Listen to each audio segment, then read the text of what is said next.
Order. My name is James Cecil. I'm chairman. At this time, I'm going to do a roll call of members. Mr. Alvin Madera, vice chairman. Here. Mr. Brad Walker. Here. Miss Kathy Desideer, I'm sorry. I'm here. And Mr. Howard Dalton. I'm here. Mr. Bryce Cox. Absent. At this time, I'm going to open up the public comment period. This is a time that to promote helpful ideas for Ascension Board of Adjustments, also to provide that is provided by the public that may help us run better and more efficiently. Also, it gives you time to let us have it if you want. Does anybody want to make a public comment such as how we can do things a little bit better, what we can do better for you, or how you hate us and you can't stand us being in Ascension Parish? Okay. With that said, if you have cell phones, please turn those off.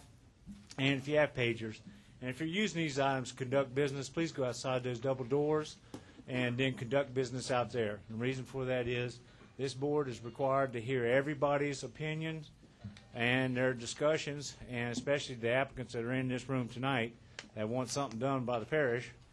Then I suggest that you turn the phones off because I'm going to get on you if you have it on. Okay. At this time, I'd like to have a motion on the floor for the acceptance of the minutes of May 23rd, 2006 meeting. So moved. Second. Okay.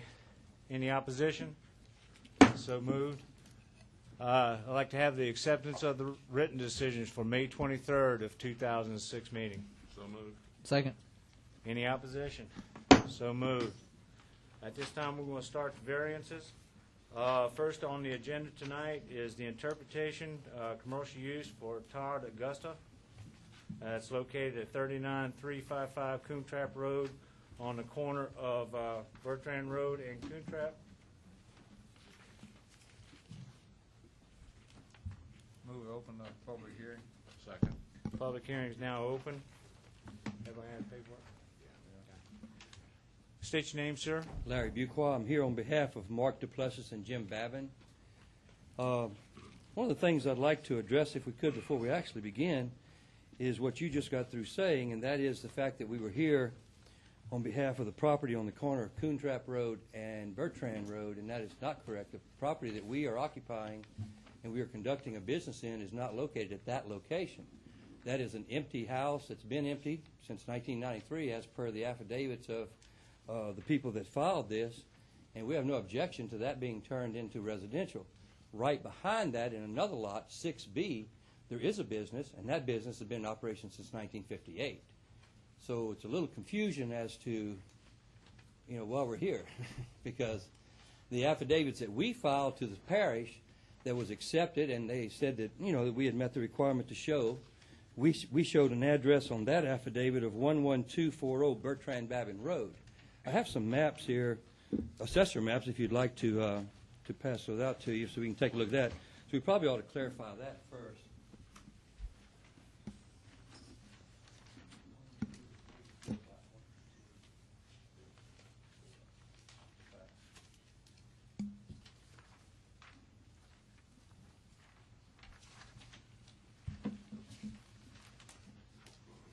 You'll see on one side a list of ownerships of businesses, which we won't get to right now. But if you look on the back side is assessor's map that shows 5A, which is Mio something, and they were the former owners of the property. They're not the owners now, but that is the property that has the address of 39355 Coontrap Road. Right behind that, 6B, which is the location of the property that has the business on it, the address there is, as per the affidavit that Mr. Babin signed back in February, has an address of 11240 Bertrand Babin Road. So I guess my point would be is that if we're here to discuss the corner of Bertrand Babin Road and Coontrap Road, we have no objection to that being residential because it was at one time a business, but it has not been a business since 1993, and under the rules, it doesn't qualify to be a business. We're not trying to operate a business there. In fact, what we're doing there, one of the family members has purchased that property, and we're trying to clean it up to get rid of the the old building that was there for many, many years that hadn't been used for the last 10 or 12 years. So we're actually cleaning it up, not for the purpose of running a business there, though. We're just cleaning it up. And if it's residential, we have no objection. The business behind that is the business we're talking about that's been there for many, many years. And I don't know exactly that there's an objection or even a disagreement that that business has been in effect. Today we have present with us Mr. Jim Babin, who owns that property as of today. And on the back of this, you'll see a list of all the owners who have owned it since 1958, including Mr. Jim Babin and his family. And many of you remember that E-tail radio maintenance used to be there, if you ever worked over there. And we have Mr. Paul Cleveland, who operated a business beginning in 1993 there. He's here today to show that he operated the business from 1993 to 2004, which is about 10 to 11 years. And then in December of 2004, Mr. Mark Duplessis, who is also here today, showed that he took over the business at that time and has been operating it since then. So since 1993, we have two of the owners, previous owners of the businesses present. And then prior to that, Mr. Ty Hess owned it and operated the business there, rather. And then in 1985, Jim Babin was a supervisor for E-tail radio maintenance. Prior to that, they operated their own business there. You probably remember that from years past if you lived around this area. Babin Electrical was there, Babin Sales and Service. And at that time, they occupied both buildings. They occupied the building in the front, and they occupied the building in the back. But since 1993, nothing has happened in the front, and we understand that we lose the right to conduct business there, and we have no problem with that. But the business in the back, in 6B, has been a continuous business since then. So I guess I would like a point of clarity maybe to see what we're talking about, and then we can certainly have these other people speak if we're talking about the 6B property. Mr. Chairman, can we get Lance to kind of explain this first before we go into... Okay. Yes. What happened is that there was a business that was located on 6B. May have been advertised that it was on the corner, but it is 6B, of a mechanic shop being there. I questioned and asked if there was a non-conforming use or non-conforming standard that we had, and what that standard is that it loses non-conformity if it closes down or for 6 months or if it remains vacant. So what happened is that I contacted the owner of the property and kind of went back and forth, and the short story, or make a long story short, Mr. Bouquois contacted me and said he had an affidavit stating that the building has always been used as a commercial use. And he supplied me with the affidavit that you have in the packet. With that, there was an individual that, there was someone that disagreed with that interpretation, and that's why we're here today. Is the interpretation is that he's appealing my interpretation that the building loses nonconformity.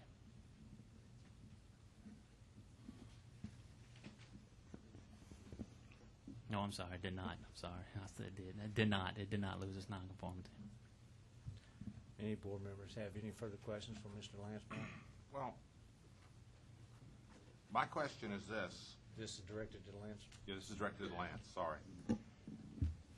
I see here the address of 39355 Coontrap on the interpretation form.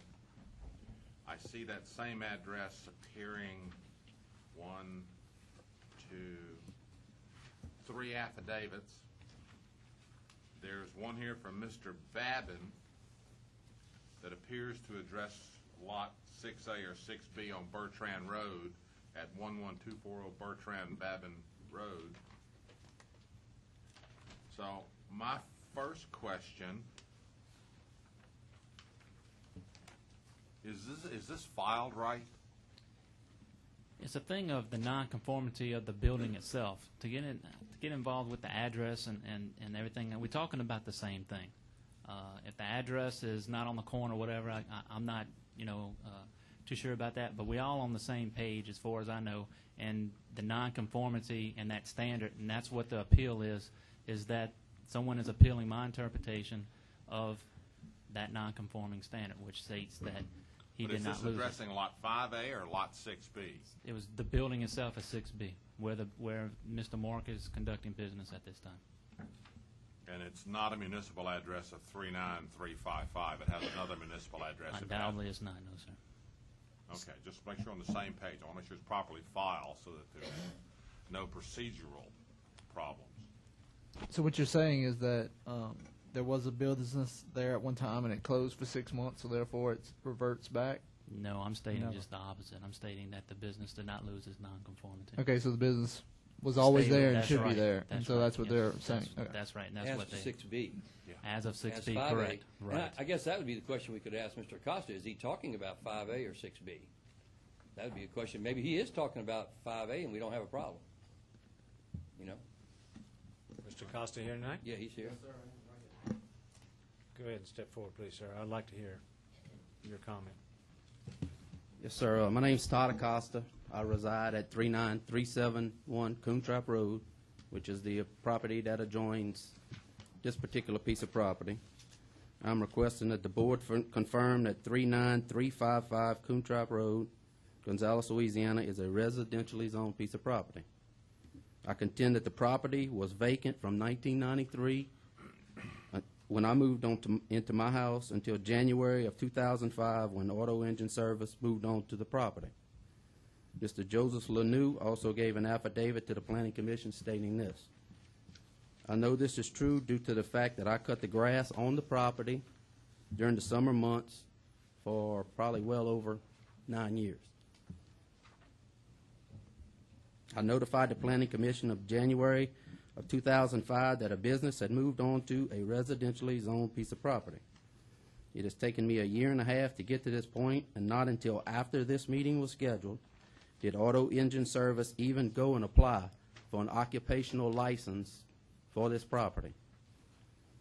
They were granted a license on May 16, 2006, only 5 weeks ago.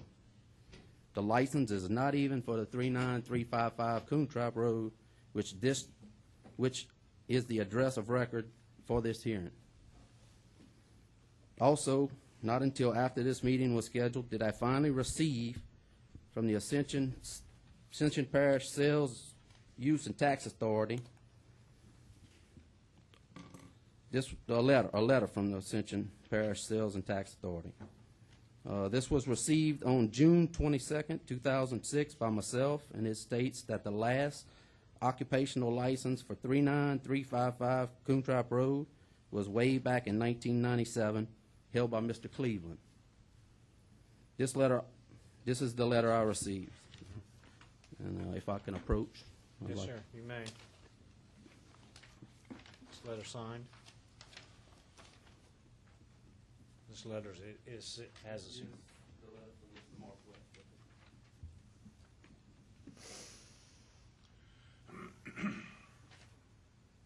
This letter proves that in January 2005, when Auto Engine Service occupied the property located at 39355 Coontrap Road, they were at that time and still are currently in violation of Section 17135. Now, this property he's talking of is all one piece of property. It has measurements of 120 feet from the front of the state highway, and it's the metal building and the wood building is all one piece of property.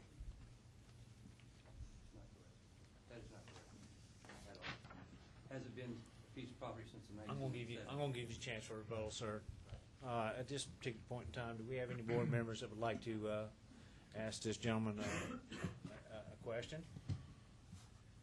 If not, we're gonna go ahead and proceed with the rebuttal, and then I'm gonna have anybody in the audience step forward.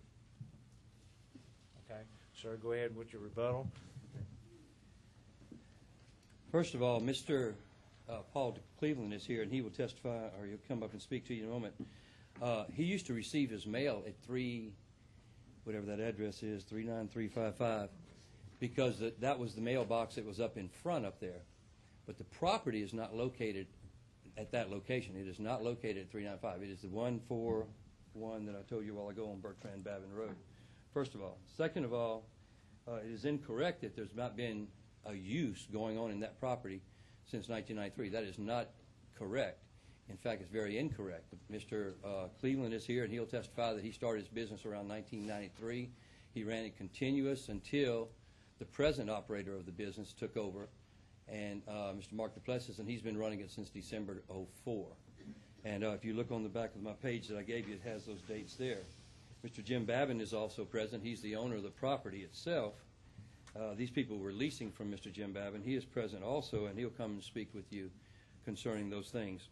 A couple other points of interest that you may want to know about. Number one is the property for the electrical for that particular property shows an address on the electrical bill of the address that we spoke about earlier, and that is the 12240. It is also a three-phase electrical input. Mr. Babin will talk to you about that in a moment. And he used a word earlier that said something like it was a particular type of meter, commercial meter, which of course evidences that there wasn't a residence here. There's never been a residence here. And that particular electrical has always been a commercial and is still presently a commercial. I believe if you sit back and you take a look at the chart that I've given you, and you sit back and you look at the progression of the ownership, then there has been a business in the second piece of property ever since 1958. And that building was built back then. It's been occupied continuously without any interruption during the time frame that I've given to you, and these guys will testify to that in a few moments. I believe that you can also be understanding the fact that there's two different pieces of property here. 5A is a distinct piece of property. 6B is another distinct piece of property with separate and different uses and separate and different addresses. And we have no objection. We agree 100% that the front property, 5A, has not been in use since '93. We have no objection to that, and we agree with that. If he was cutting grass, it was on 5A. He wasn't cutting grass on 6B. 6B is mostly building and concrete. So if he was cutting grass, he was cutting grass on 5A. I'm going to give you about another 30 seconds. That's fine. And so I'd like to, if we could, bring these people up and let them speak to the board. Okay. If you want to approach the board, please, there's a sign-in sheet. Ms. June, you've got the sign-in sheet, or it's up there. Sign in and state your name and address the board. At this time, anybody want to speak for or against this issue? Now's your time. Anybody?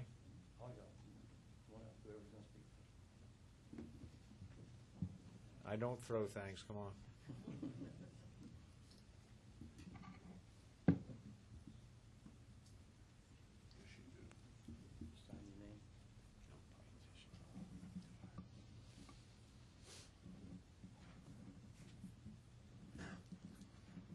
I'm taking that these gentlemen that stand before me now are speaking for the interpretation, correct? Go ahead, state your name, sir. Yes, sir. My name is Paul Cleveland. I did operate a business in there and kept that building occupied since '93, as I stated. In '97, I shut down the actual part of the business, but I kept the building for warehousing. I got disabled and wasn't able to work at that time. Excuse me. When did you shut down? I don't want to use the term shut down. I apologize. Right, okay. When did you go to using it just for a warehouse? In '97, '98, somewhere along there. Okay. But I still had automotive equipment in there and stored, and a forklift and other But did things. you have employees in there? I had one that was there off and on. I'm sorry. Go ahead, sir. I had one employee that was there off and on as I need him to do stuff, clean up, pick up. And I let him stay there in the back. He moved a little trailer in the back, and he stayed there in the back. And also, I know he was cutting the grass and supposed to be keeping it up. Okay. And that was till 2004.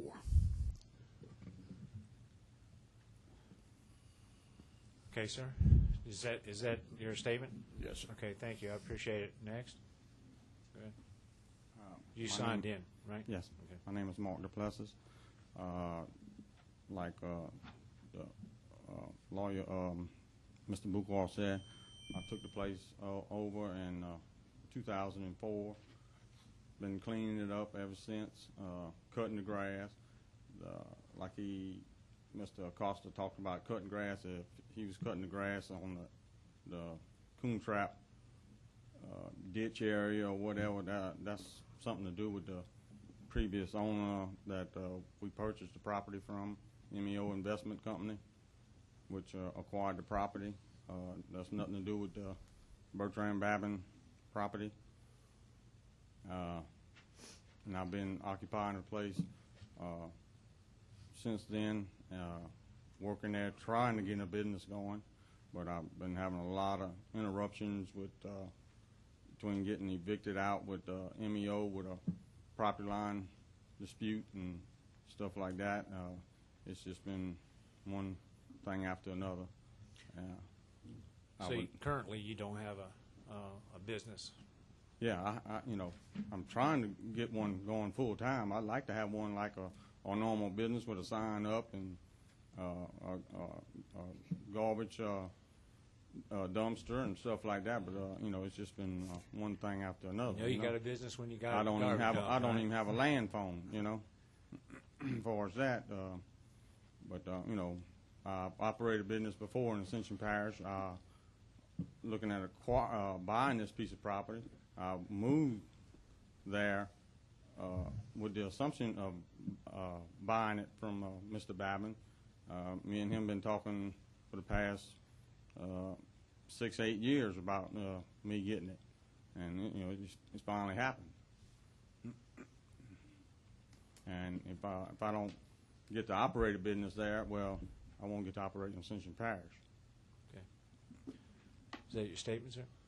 And I would love to be able to occupy it there, because the commercial electricity, right, and the small overhead. Because there's no way I could go on Highway 30 or something like that. Three-phase and it makes it ideal for machine shop. Right. Or even automotive equipment. That's what you're looking at. I do. It's a necessity on some. I do special. I do specialize in. So certain- basically, I'm going to step out of line here.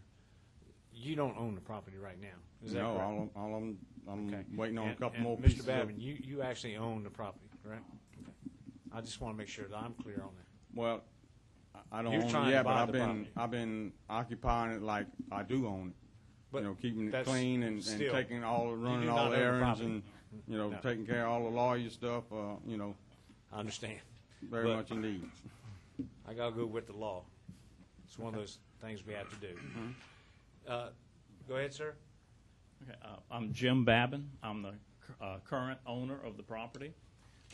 It's always had a business there since 1958 when my father opened Babin Electrical Supply Company. We wound motors. We did all the parish work. Later, we opened Babin Sales and Service, and I did two-way radio repair. I installed all the radios in the parish trucks, all done at that location. I did all the sheriff's office work. I put all the two-way radios in the sheriff's office cars when I had the business there. I decided to move out when I got a divorce, and my ex-wife was living on the property. I had to move out, and that's when I originally rented it to ETEL, Radio Maintenance. ETEL had it there. They did radio work out of it for about a year, and then they built a new building, and at that time I leased it to Ty Hass. Ty moved in as soon as ETEL got their equipment out. Ty was in it running an Ascension transmission for a few years. When Ty moved out, I then leased it to Paul Cleveland, and it was like one in, one out. We helped each other move in and out. And Paul has been in it, and I went over and helped Mark move Paul's equipment out into the yard so he could get his equipment in there. And he's been talking to me about purchasing the property for about 6 or 7 years. Because he's been looking for a place to get his business going. And I had three-phase power. It was commercial property. I spent a lot of money back in '58 getting three-phase power there because it stopped at Jack Toby's at the concrete place. And it took me 2 years to get Gulf States to bring three-phase down Coontrap to that location. And it's been a commercial building ever since. I've leased it to several people. But it's always been, when we change it, the electric meter has never been disconnected, same meter. It's never been turned off since 1958 when we put it in there. It's just, and I've always had and I haven't paid the electric bill. I've always had, when I moved out, when ETEL Radio Maintenance moved in, last electric bill I paid, it's always been paid by one of the leasers who has had a business there. And there's never been a lapse in that. It's never been. Now, the front building, when ETEL, right before ETEL Radio Maintenance, last people in the front building was Electronic Amusement, and that was back probably about 91. When they moved out of the front building, it was abandoned. In fact, there's still some old pinball machines up in the building. The roof's fallen in on them, but they're still up there. And the building was in such bad repair that I couldn't lease it out. So the business shut down in the front wooden building. The metal building in the back has always been going. And that's where they each had their own meter. Front meter's been disconnected since about 90. But both buildings you're referring to are on lot 6B? Huh? Both buildings that you're referring to, they're on lot 6B? No. One's on 5A, one's on 6B. The line runs between the two buildings. The line runs between the two. The first buildings were two wooden buildings that Babin Electrical Supply Company started off in. And then we built the new metal building. Hostetler Construction right here in Gonzales built the metal building for us. And that's when we moved all of the repair back to that metal building. And it's been repair since it was built. It's always had machine shop equipment, lathes, milling machines, always been back there, always running. Three-phase power required to run those machines. Front building didn't have three-phase power. So it made it harder to lease. It had residential power. Back building had commercial power. Where does MEO Investment Company and They Vincal bought Properties come in? The front piece of property, that 5A, they bought that at a sheriff's sale because it was two separate pieces, and I had come to the clerk of court's office here to have it all put as one piece because I owned it, and I thought it was. And basically what happened, the address got changed. They started sending the bills somewhere else. I didn't get the bill, so I lost that front piece of property. Originally, I owned the whole thing. But I lost it for tax sale because it split off again. It was supposed to be joined together. First time they tried joining it, they joined a piece of property across the street. My mother's house I owned, the lot across. I think Miss Addier was the attorney handling it. And I brought it back, and they straightened it out, but it got back to the other address. So it broke off again, and I lost it that time. Vincal Properties currently owns 5A right now? What's that? Vincal Properties, LLC, currently owns 5A? Yeah, MEO Investments was the ones who paid the taxes on it. Huh? Yeah, they sold it. We have an active sale for Vincal. I didn't own it then. They bought it from the sheriff's sale. They got it away from it. Mm-hmm.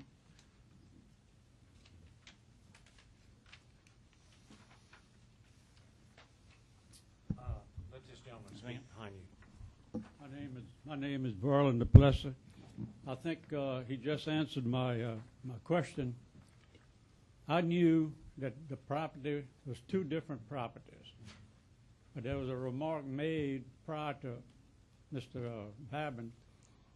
The gentleman said that it was only one piece of property, but actually it's two pieces of property. And I happen to own the front part now. I bought the front part. So it's two parts, it's two pieces of land, not one solid piece of land.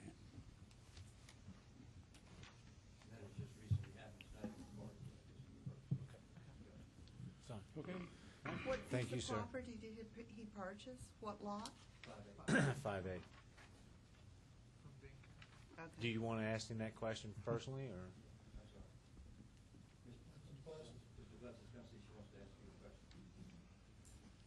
I'm questioning which lot you purchased. Front. When you say the front, is this 5A that you purchased? With the building in question that was at sheriff's sale?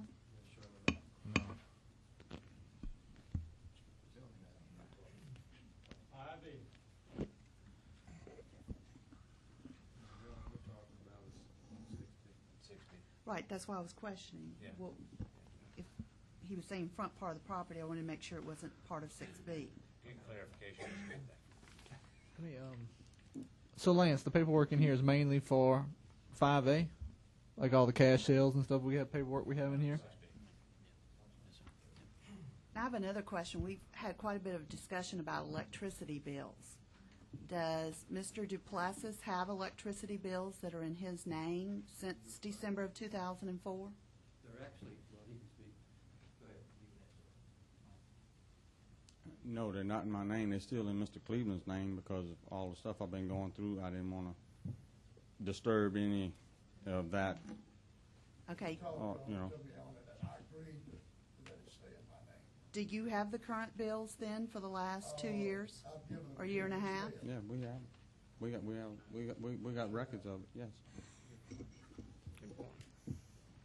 Looking through my notes a few moments ago to answer that question for you. Do you have them with you? They're on my desk. Okay. I guess, because I had them this morning, and on there, I can testify to the fact that it had the address of Bertrand Babin Road. Well, I would have liked to have seen I what would have the liked to have had usage them if I hadn't was left them on my over desk. the I'll be last glad to few go get them months. and come back and present them to this board for you. Apparently, I looked through my stuff. Do you have one? Oh, okay, we have one here. Very good. You have one with you, Ms. Greg. He's better than the attorney. For some reason, I got it.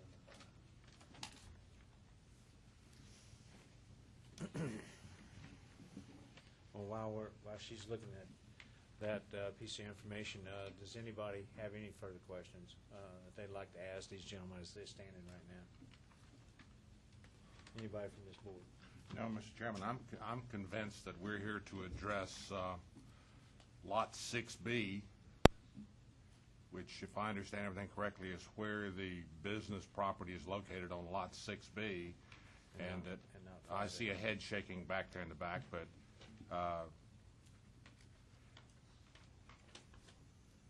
if we're here to address Lot 6B, it's clear if the property, if the structure is physically on somewhere else, I don't know how to address that in here, short of somebody bringing up a survey, which is not before us.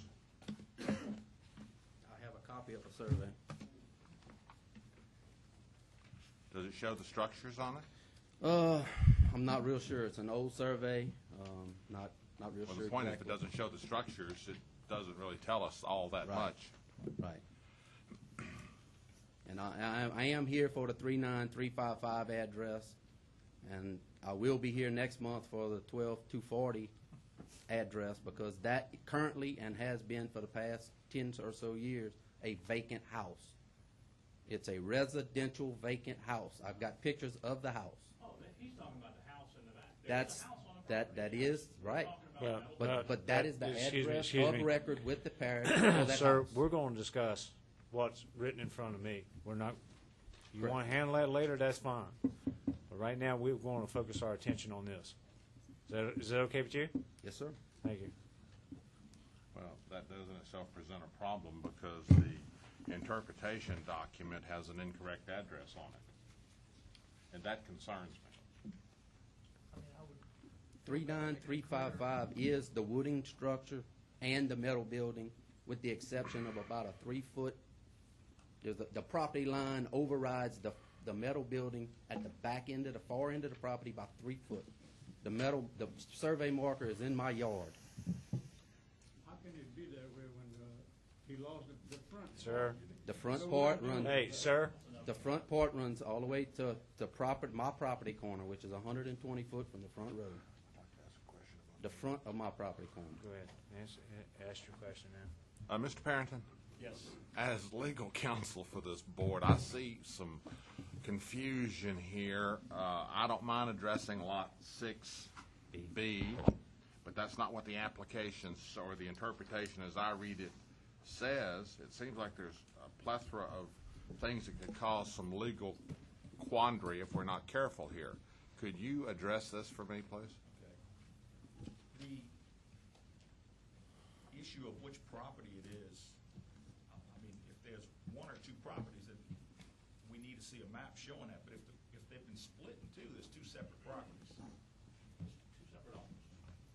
Pretty much. Well, I understand that, but they're giving us an address that everybody says the address on all our paperwork here is for 5A. And we're talking about 6B, and we really don't have any info, not even really a map with a building on 6B. 6B is the residential vacant lot, vacant house behind it. As I understand it, that's not correct. If that's the second lot with the building on it, that's not what it is. And so I don't know what we're talking about here. Right. Well, that makes two of us. If the address on Coontrap Road is the residential one on Coontrap Road, I think Mr. Buqua stipulated that's fine, that's residential. Mr. Lance, you asked me. This is, and I'm going to ask you a direct question. This is 6B that we're talking about. Yes or no? Or do you know? I do not know. All I know is that I've been dealing with Mr. Larry Buqua, dealing with a building that Mr. Mark Duplessis has, dealing with a non-conforming use. And that's what we're dealing with tonight. And my interpretation. Member, can I make a statement? Just a moment, please. Is there any possibility of postponing this till the next Absolutely. meeting to get Yes. more clarification on the Yes. paperwork? Does anyone possess a survey that actually shows all the buildings? No. No, okay. If, and let me ask this, if MEO Investments and Vincal Properties own the property, why did they attempt to evict Mr. Duplessis from the property on 3 attempts? If Mr. Babin, who states he owns the property, says he's the owner. I have copies of the 3 evictions. That would be a question for the court to decide, not ours. Thank God for that. You want to make a motion to postpone till next month? Yeah, I'll make a motion to postpone till next month until we get more of a clarification on the paperwork and address and the right lots. And Mr. Babin, and I would imagine Mr. MEO Investments, Mr. Sotil, and Mr. Sotil with Vincal, because they are both the same people. Well, I mean, if they show an Have- act of have an sale for up-to-date survey. Mr. Duplessis here for this piece of property, then we just need to see a survey or some kind of paperwork on the current owners, and exactly where the buildings are located on that. MEO Investments has a current survey. They had the property surveyed. They were going to court, I think, April 27th to settle a property line dispute, as Mr. Babin said. They do have a current copy. We can Okay. request that from Okay. MEO Investments if need. I can go to the courthouse and get it. That's- Well, we're obviously. I do have something to comment on. If there was a settlement, then we need to see what the final There settlement was was. no settlement. No settlement. It settled before the court date with Mr. Wait, That's Who was a party to the lawsuit? Was anyone here a party to the lawsuit? Mr. Babin and Mr. and MEO. Well, is there a document that was resolving the thing? Basically, what happened was Mr. Duplessis came in. There was a dispute as to exactly how much of the building might have been on 5A and how much of it was on 6B. There were 2 interpretations. One showed about a foot might have been on 5A, and the other showed that the building might have been on 6B. The rest of the building was on 6B. In an effort to settle the thing, Mr. Duplessis came in and said, "I will buy 5A. I'll buy the front property." There was an issue of whether the line on 5A started in the center of the road or started on the edge of the road. That's the issue. And it was a property dispute. And so in an effort to solve it, the easiest thing to do, in the interest of obviously preserving the use of the property, was that they came in and Mr. Duplessis bought the property, which is Mr. Duplessis is Mark's father. So therefore, there wasn't a conflict as to the resolution of the. Could you speak into the microphone, please, sir?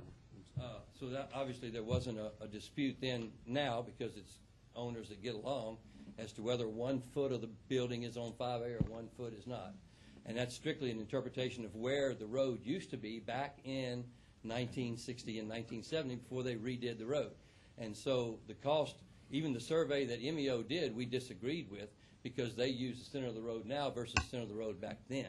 And so you can see it was a big mess as to whether the building was on 6B or part of it was on 5A.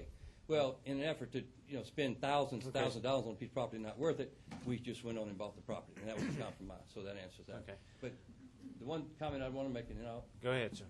is twofold. Number one, and that is the fact that whether the building is on 5A or not, the building was still the building. And whether it's on 5A or the other one, it was still in use as the building. We didn't use just the back half of the building or the front half. The entire building was being used as to that building.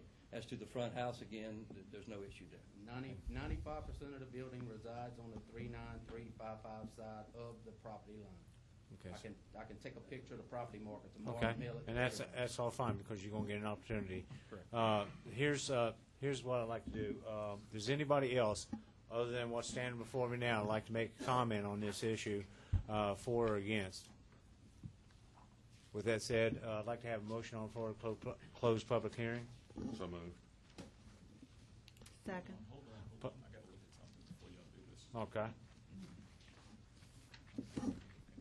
Let me ask Lance a question. Lance, which one of these lots is bigger, 6A or 6B? Or are they equal? 6B is a 1.5 acre lot, which is zoned residential right now. No, he's got. The interpretation that we're making is not going to rezone it. Just allow a bigger lot, so it won't No. make that front lot No, it's commercial both of if they them- bought it. This is a non-conforming use issue. It's not a. This isn't what the property is zoned as. The property is zoned as residential, but what it is that there's a non-conforming use on the property. Now the thing is that do they agree? I mean, they're interpreting or appealing my interpretation of that it does or it is a non-conforming, and that's where we are right now, and that's what they're discussing, and that's what he's here for. Is that he doesn't agree with that interpretation that the building is non-conforming. Well, Mr. Lance, I think the issue here is that we've got conflicting addresses that's a concern to a couple of our board members, and I can understand their concern because if we give an interpretation to this, what's going to happen is we're going to give it to eventually the wrong address. Is that possible? Yes. Can we get the correct address? I'm sure we can somehow. That's what we need to do. We need to get the correct address on the proper paperwork. Is what we got. Well, Mr. Chairman, I would be much more comfortable if this whole application was referring to lot numbers as opposed to municipal addresses. That seems to be where a lot of confusion is. And I just don't want to do something that could potentially address an incorrect municipal address, and that's my sole concern. Before we move on any further, and yes, I will address you. You want to make a comment? I can. You can go ahead and defer it to the next meeting. Okay. Thank you, sir. Yes, sir. On Mr. West's letter that I gave you, it states two different addresses. One address is 39355, which is the last licensed address for Mr. Cleveland at that address. The other address is Mr. Duplessis' license number at the 12240 address, which is that residential piece of property. That is two separate pieces of property. Two completely separate pieces of property. We're here for the 39355. That's correct. And Is that the I front will, property? that the front property encompasses 95% of the metal building that Mr. Babin currently is in. 95%. Again, we're going To me, I mean, that'd be okay with me if I seen a map, an official survey signed by the state, notarized, whatever, that shows the 95%. I do have a survey, but it's an older survey. The piece of property up front that was abandoned and sold for sheriff's sale was a separate piece that belonged to Babin Electrical Supply Company. When it was sold from Babin Electric to MEO. The original title, I have the original bill of sale, and it says 120 feet from the property acquired from Armin Hebert, and that was the center line of the old gravel road. Now, when the parish came back and gave the, whatever it is, 80 foot of servitude, they measuring from the 80 foot. So their mark is 80 foot off of the old center line. It's not in the right place. If there was, and the other piece of property, I bought some from Mr. Bro, which is where the residence. There is a house on the property, but it's listed as James Babin on that map. But the house is actually straddling the James Babin and the 6A property, 6B property, okay? But the piece of property sold, that's the abandoned building, was Babin Electrical Supply Company. The two wooden buildings, and they measured to the back corner, and that's what they set up from my grandfather's estate, Bertrand L. Babin, owned the whole thing. That was sold 120 feet from the center line of the gravel road. So, and that's what the taxes were paid for. That's what MEO acquired from taxes, and that's what he bought from the company that MEO sold it to. And he owns that. There's two abandoned wooden buildings that used to be Babin Electrical Supply. Babin Sales and Service, the metal building in the back, is on the property 6A and the house is all on that same piece. It only had two addresses.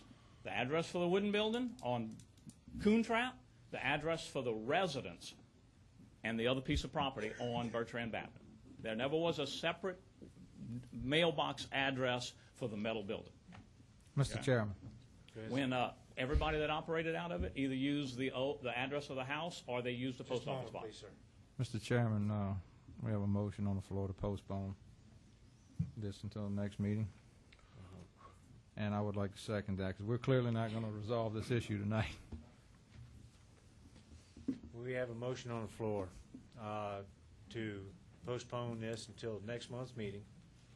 Do we have any opposition? So moved.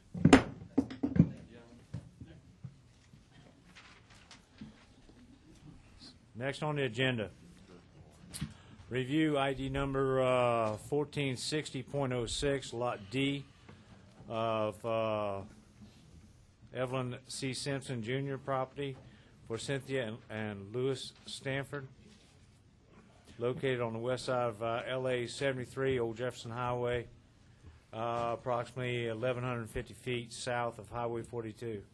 Move to open the public hearing. Second. Public hearing is now open. Ma'am, state your name, please.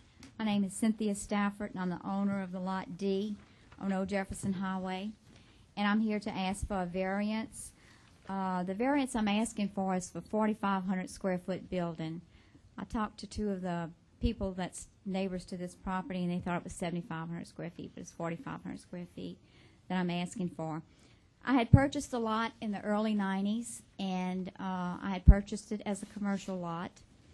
And at that time, I was going to build a real estate office for East Bank Realty, a branch office. And then time just passed, and I put a sign up, future home of East Bank Realty, and I never built the building. And now I'm ready to build the building, and I need a variance. And 4,500 square feet would give me an ample size for a real estate company and maybe 1 or 2 rentals at the most. And the land is .92 of an acre, which is pretty large. And at the present time, it's just a vacant lot that we have to maintain, cut grass, and pay property taxes on just the lot. And if you have any questions, I'll be happy to answer them. I have one. Yeah, the board. Go ahead. Ma'am, you said 4,500 square feet? Yes, sir. This application Yes. is asking for 7,500 with a variance, a total of 6,000 square feet. What's correct? 4,500 square feet. You're going to build a total building size of 4,500 square feet, or you want 4,500 No, I want square feet in addition to the 1,500 square feet? I'm sorry, I want a total building of 4,500 square feet. And there was several different conversations when I applied for the variance, and there may have been 7,500 square feet, but I thought we had changed it to 4,500 square feet. So it's 4,500 square feet of what I'm asking for. And like I said, the lot size is .92, and it's right next to a dental clinic. And actually, the dentist and I had bought the lots at the same time. Thought she'd be a great neighbor. And she has her dental clinic next to it. On the side of the dental clinic is also a photography shop. And on the other side of the property, about 2 houses down, is a daycare center that's built there. And this commercial, of course, down that road, there's doctor's offices, attorney's offices, and et cetera.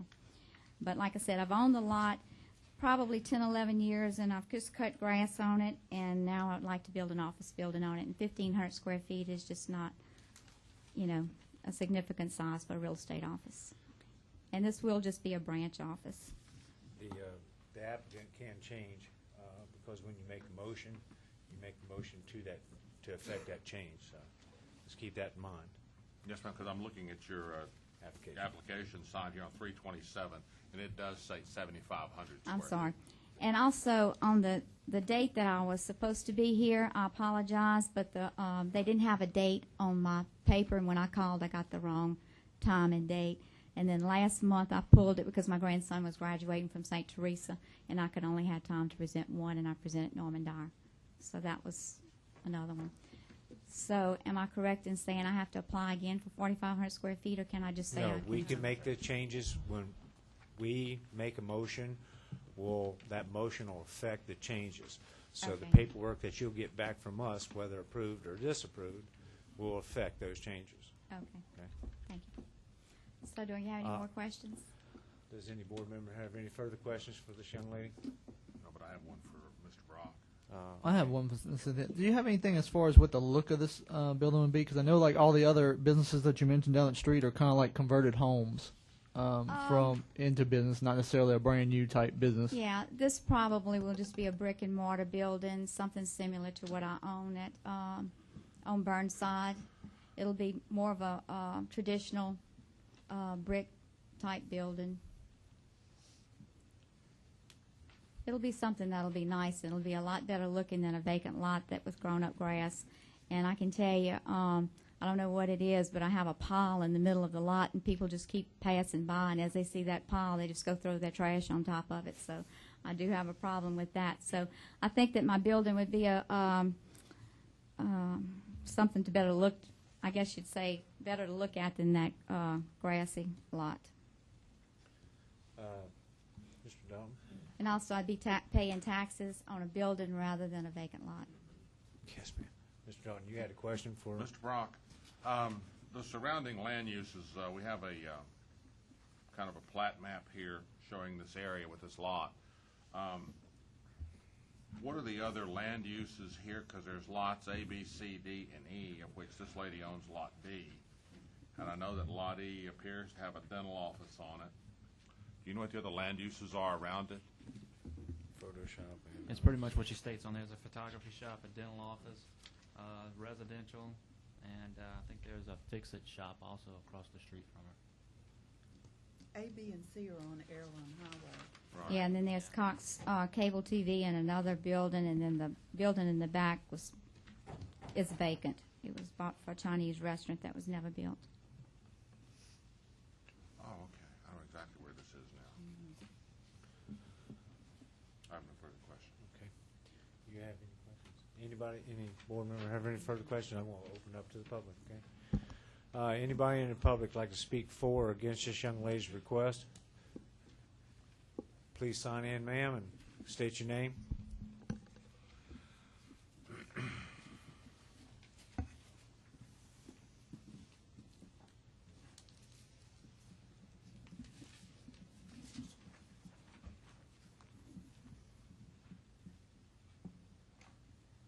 My name is Mary Lynn Weaver. My husband and I, Larry Weaver, own the photography studio that you refer to on 17139 Old Jefferson Highway.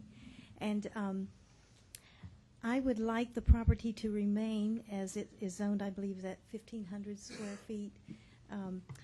I like the feel of the, on the west side of Highway 73, it changes to an old neighborhood feel, as opposed to the other side of 42. You have that commercial, you know, you have medical buildings, and you have more of a commercial feel. But when you change on the other, you go across 42 to our side, you have more of an old neighborhood feel. So yes, we have our photography studio. You have the Patricia Pino Dentistry, but it's an old home. Even the daycare's got an old home feel. It's not like it's a commercial building feel. So you don't feel like you're in the middle of a commercial feeling when you're driving down that road. So you still feel like you're in an old neighborhood. So I would like to keep that feeling. I wouldn't like to feel like when people are driving down that road, they don't see commercial buildings going up. Our photography business is behind our home, and it was a garage that was, it's way back off the road, and it was a garage that that was just built, added onto and built into a commercial, a photography, a business, small business. But at the same time, our home is what you see, and so I would personally like to keep the zoning of the property in question as a smaller, the zoning as it is, so that it doesn't allow a large commercial building to be built there to change the feeling of the old residential feel of the neighborhood. Thank you, ma'am. Anyone else? May I answer that question?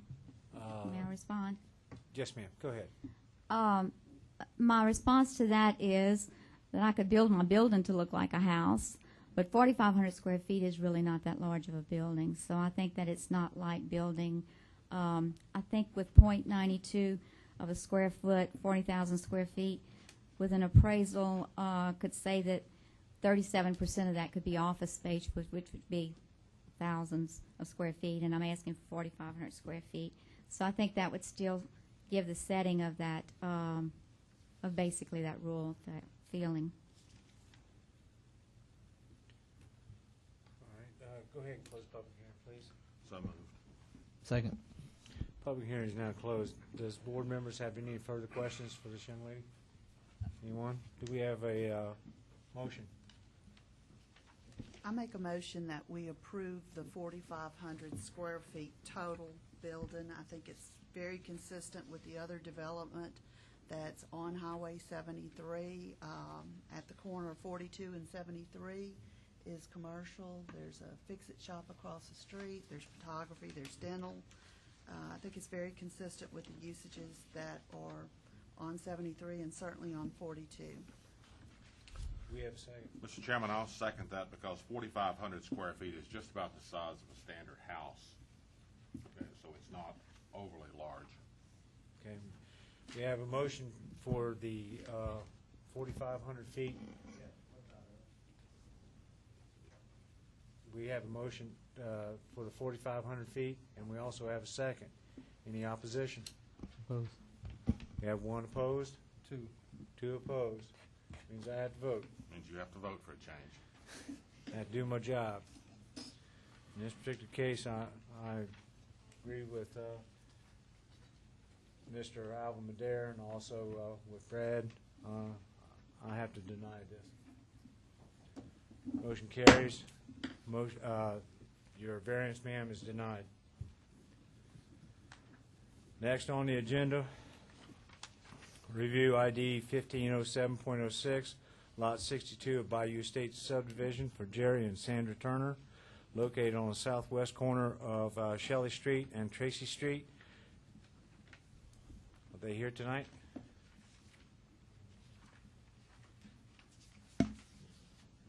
Sign in, state your name, please, sir.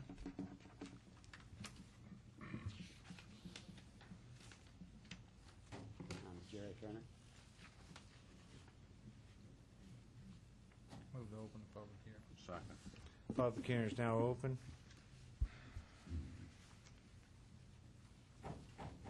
Go ahead, sir. Seeking a variance on a building I erected in Bayou Estates that's, I think, too close to the property line. I can't hear. Could you speak into the microphone, please, sir? Seeking a variance for a shed that I put up in Bayou Estates. Supposedly too close to the servitude.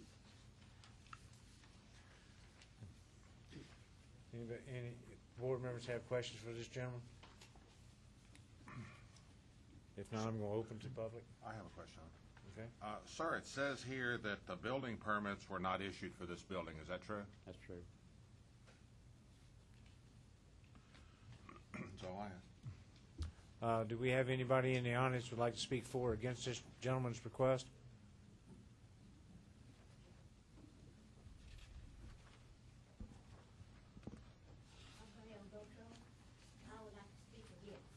Okay. I am a property owner, and my property is on Penny Street, which is again behind Shelley. And I would call this building that's there, you laugh, it's a nice little building, and I would call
Yes, ma'am, we can still hear you, but I thought you could hear everything I said.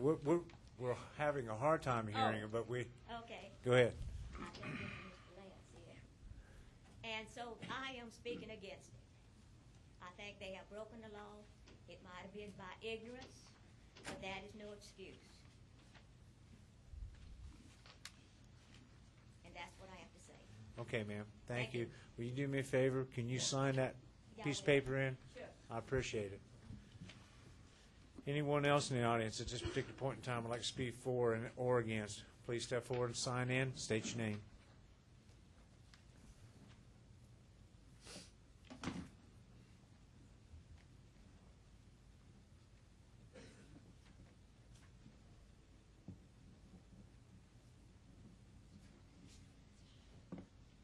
My name is Diana Hughes, and I also am a property owner in Bayou Estates. And the one thing I would like to say is that I feel that as a resident of Ascension Parish, I feel that our council and our committees and the people that run the parish should be there for us. I work and I rely on my councilmen and my people to make sure that things are in order and that things should stay in order to help us, that we shouldn't have to worry about these type of things.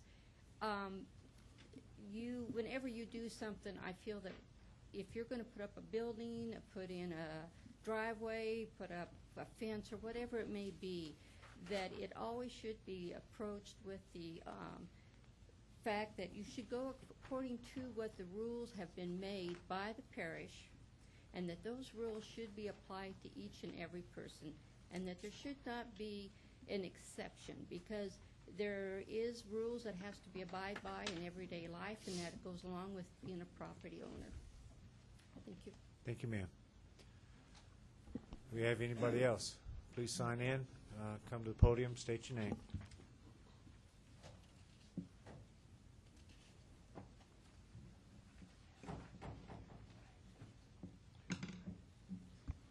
My name is Don McIntyre, and I purchased this property from Jerry and Sandra Turner. And this building that we're talking about, the one the variance on, is a very nice looking building. It is not detrimental to the area whatsoever. You know, it's extremely well built and very nice looking building. You probably have pictures of it there. They were supposed to give some, yeah. And I feel that it's not a detriment to the neighborhood or to any other property owners.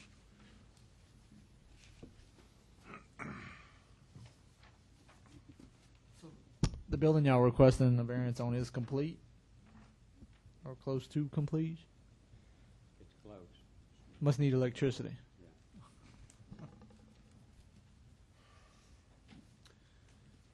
Anyone else? Is that, are you complete, sir? I mean, you finished? Okay, thank you. Is anyone else in the audience like to speak for or against this, these couples' request? I'm sorry, I'm stuttering tonight. One of those long days. Okay, with that said, go ahead and close public hearing. So moved. Second. Public hearing is now closed. Does any of the board members have any further discussions with the two individuals standing before us? When it says there's no building permits issued, is there going to be a problem after we issue a variance with building permits? Have y'all looked at this as far as permits or anything?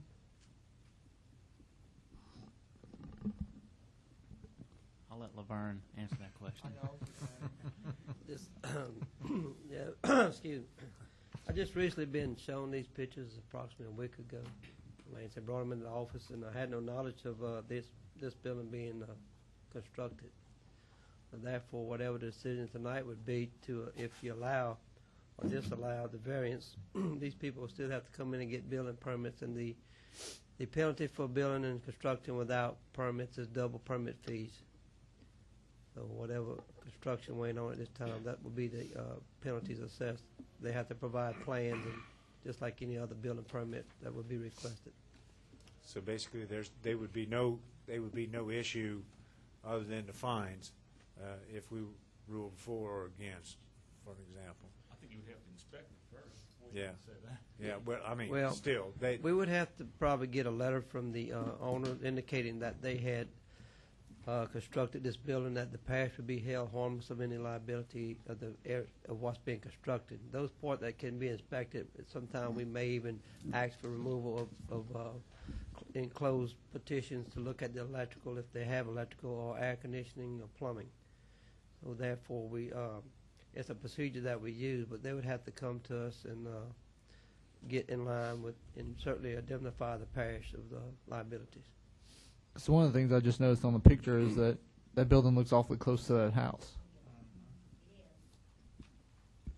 It looks closer than 3 feet almost. That's not an issue with the residential because of the same owner of the properties. It's not a commercial property that would require some sort of fire protection. That building actually could be tied into the house if that, was a real concern. Who built this? Did you hire someone to build it? I did. You built it. Did you have a survey of your property done first, or do any questioning first? We had just bought the property a few months before. You speak in the microphone a little bit. I can't hear you. We had just purchased the property a few months before. And there was a survey, I guess, with the papers when we bought the house. So you based it off of that survey? Right. But Okay. the little corner of the building you see in that picture, that was a little portable building. That has been moved.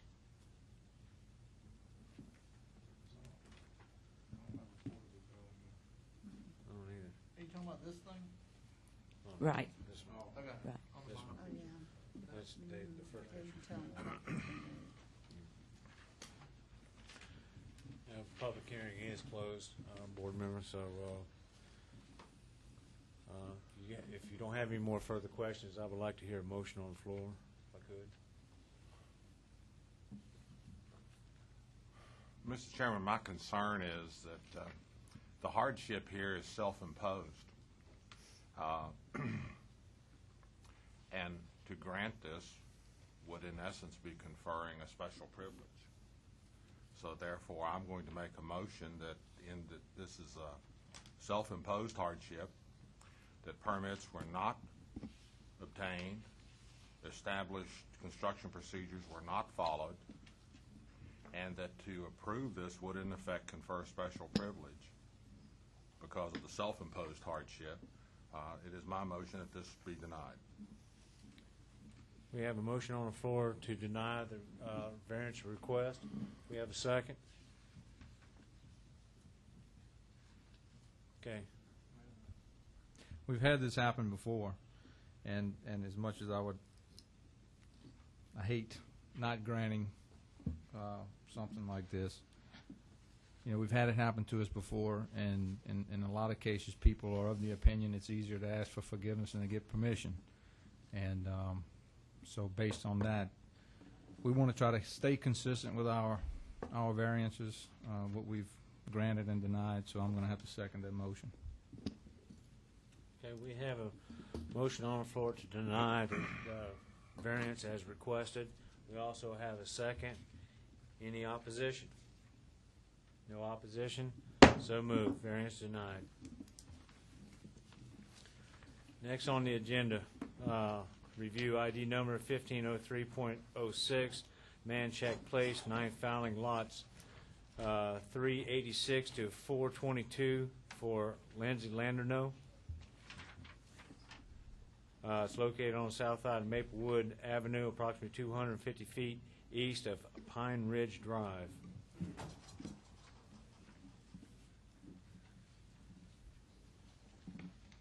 Move to open the public hearing. Second. Public hearing is now open. Good. Thank you. Ma'am, Mr. Chairman, gentlemen, I'm Jim Tatum with Tatum Engineering, and I'm representing Manchac Place, LLC. Lindsay Landerneau is here in the audience tonight with Manchac Place. We're here to ask the board for an adjustment on the front building setback on the lots in the 9th filing. This is the last filing in the subdivision, but not being the 9th. Manchac Place was originally approved as a large-scale development, and we've got several different land uses out there with the bulk of them being single-family residential, but there's also a church site that's been added.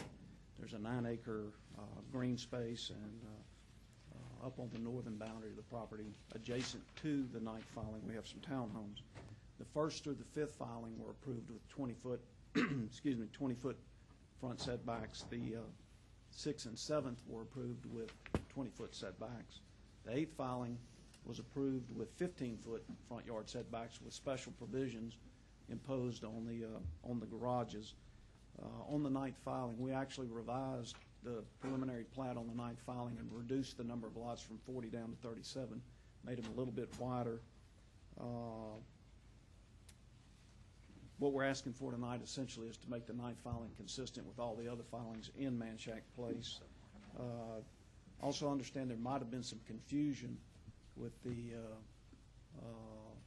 application, that there was a misunderstanding that we were asking for a waiver on the rear yard, which is not the case. This is strictly the front yard. So I'd ask for your support on this request, and if you have any questions, I'll be glad to answer them. Thank you. Does any board member have any questions at this time? Now we're going to open up public hearing. Anybody in the audience like to speak in favor or against this gentleman's request? You have? Well, the only thing that I don't really have a question. It's more, are we going to do the blanket variances again, like we've turned down so many other subdivisions? That's a comment. It's a comment. Just verifying what your intentions were. Let's go ahead and close public hearing. So moved. One question, Mr. Chairman. Go ahead, sir. You said that this would only make the remainder of the lots in the ninth filing, I think, consistent with the rest of the development. That's correct. So The first 7 filings all have 20-foot front yards. The 8th filing has 15-foot front yards. And this being the 9th filing, we're asking for the same reduction.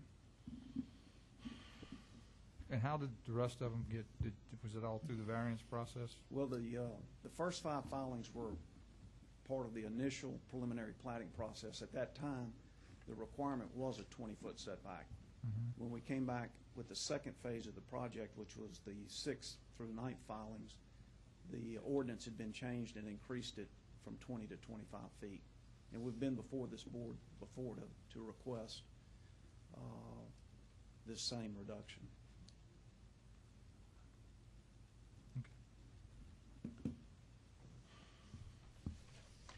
What kind of space sir, do we have on like lots 345, the ones that back this? In other words, we're bringing the houses closer to help that, or we're asking for this to increase the size of the houses? Well, it's a little bit of both. It's a little bit of both.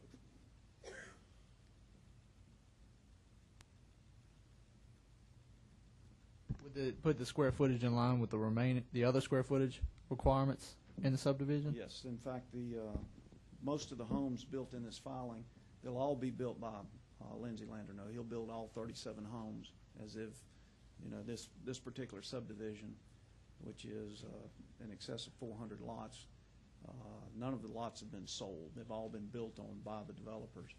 And in this particular filing, the homes will be in the 2,200 square foot range and will sell between 220,000 and 240,000.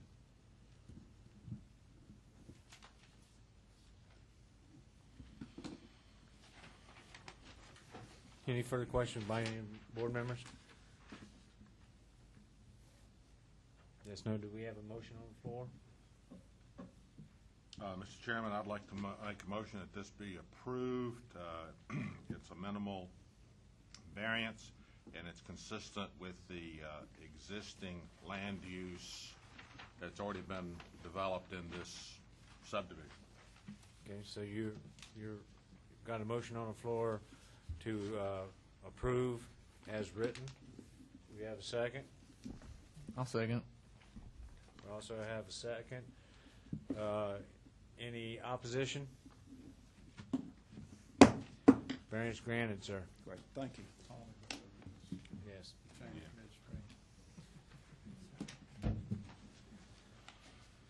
Next on the agenda tonight is review number ID 1509.06 for Jerry Hanna, located on the west side of Kelly Drive, approximately 282 feet west of Solhanna Road Drive. I'm sorry, Road? Is that road or drive? Solhanna Road.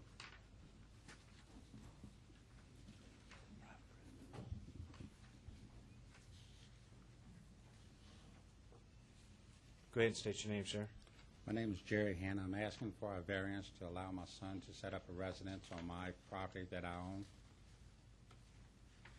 It would be a mobile home site. I'd like to open the public hearing, please. Second. Public hearing is now open. Does any board member have any questions for this gentleman? It's your first opportunity. I have a question for Lance. If this is his son, why would there be? There's someone residing on the property already. I have a rental on this property. Oh. So this is going to make a third residence. That's then? correct. Yes, ma'am. Lance, can this property be subdivided into 2 1-acre tracts? Well, that's a question.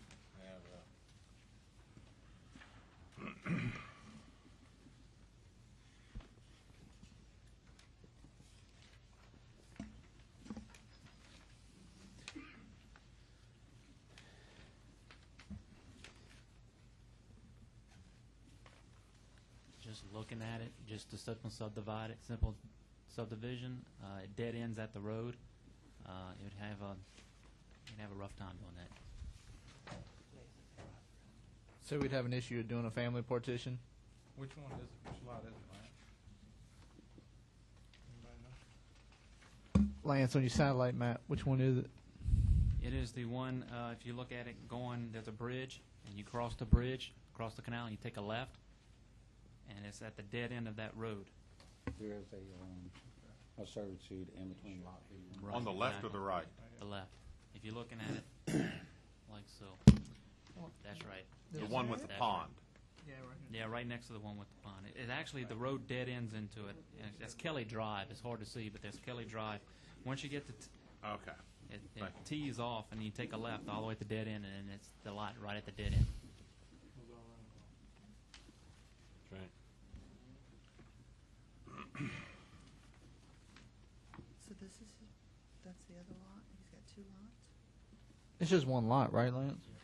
So just that one front one, not that back one?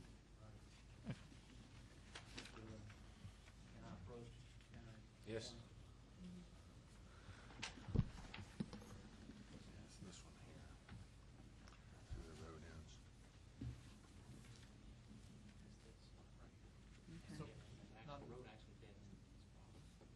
Okay, so there's no access to this piece of property back here. That's right. There's probably an access service to get to those back lots.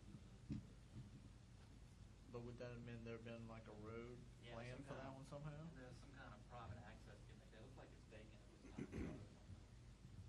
So if they had some kind of access going, maybe it could have been split for family partition.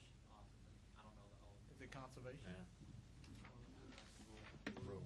Rural. You talking about the same lot? Yeah. I was just asking, what's the right of way to get to that back lot? Is there some planned road already in the survey?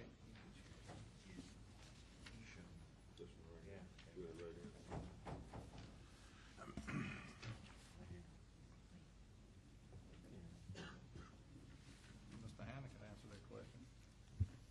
What would you like, sir? Is there access to the lot behind you? Is there Yes, sir. right of way? There is a lot behind me. It is a separate piece of land. It does have a road that's recorded at the courthouse to it. The name of the road is Jerry Hanna Road. This was a subdivision that was done, voluntary petition between me and my younger brother. My father did a active donation many years ago to me and my younger brother, and then me and my younger brother did a voluntary partition. So he owned the back half, and he has since sold it. I still own the front half, which I think is 2.6 acres. And so you have is there a road that goes through your property somehow to get It's to on this the property? right-hand, that would be the eastern border. North being up on that map right there, it's on the eastern border, and it is recorded in the courthouse. It goes to the back land, which has since been sold to someone else by my younger brother. He sold it to them. Is there a reason why y'all hadn't considered like family partition, giving it to your On this son? one piece, on this one On piece your of lot piece of up front on this 2.6 acres, I didn't have a valid interest in doing it. We just wished to set him up a home site on my property, and he's asking for an address for the be able to set up the utilities, and in this process, it gets us to requesting for a variance. So really, the son's okay, but we're giving a variance for the other person he has on a lot. Technically. The other piece of property was my primary home site. The renters that are there have been there for in excess of 12 years. I would really hate to ask them to move. They have been good tenants to me, and I still desire and need the income from this rental. Any further questions? Because I'm going to open it up. Okay, anybody in the audience like to speak? Anybody in the audience like to speak for or against this gentleman's request? A whole lot of people running. Okay, let's go ahead and close public hearing. Second. Public hearing is now closed. Members of the board, I'm sure, does anybody have any further questions? Anybody? Okay. Do we have a motion?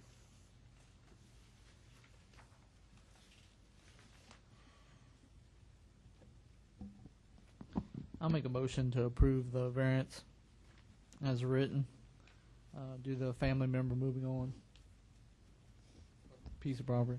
Okay, we have a motion on the floor at this time to approve the variance as stated. Do we have a second? She's getting an answer. She's going to say. I'll second. Waiting for you to ask. Okay, we have any opposition? We have one opposed. So moved. Variance granted, sir.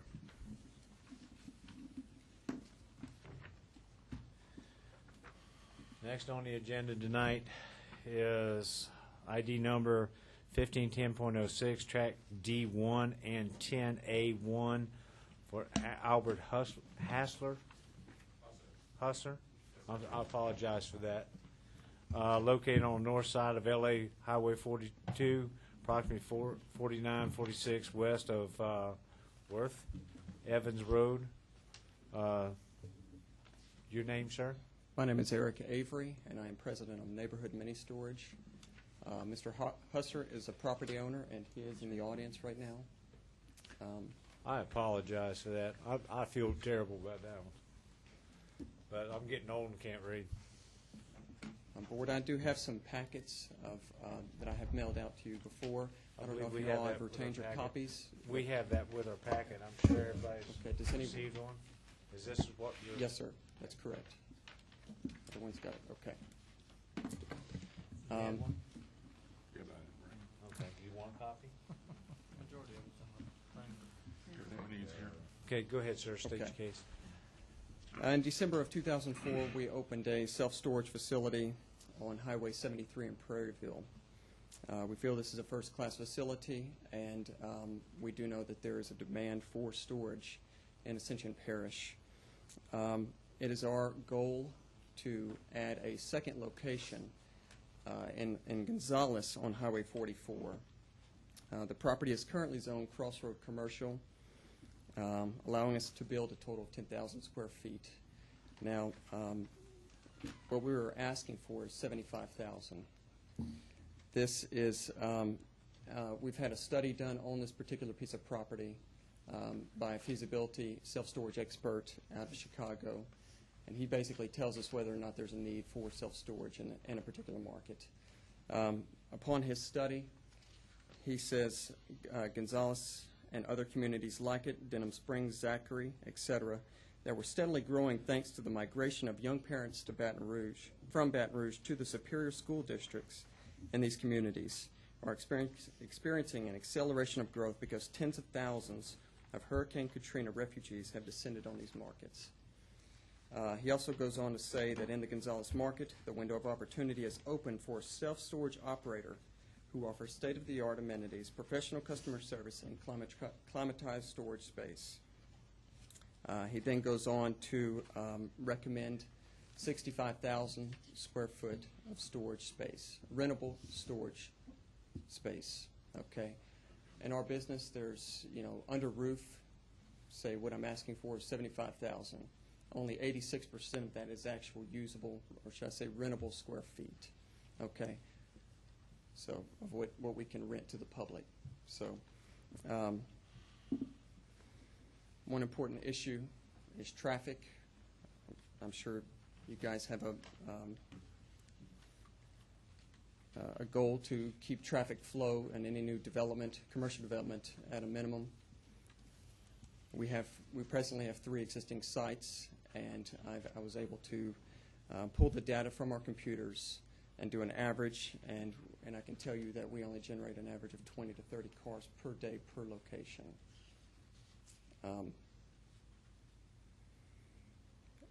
And that's what I'm asking for. Okay, is that it, sir? Yes, sir, for now. Thank you.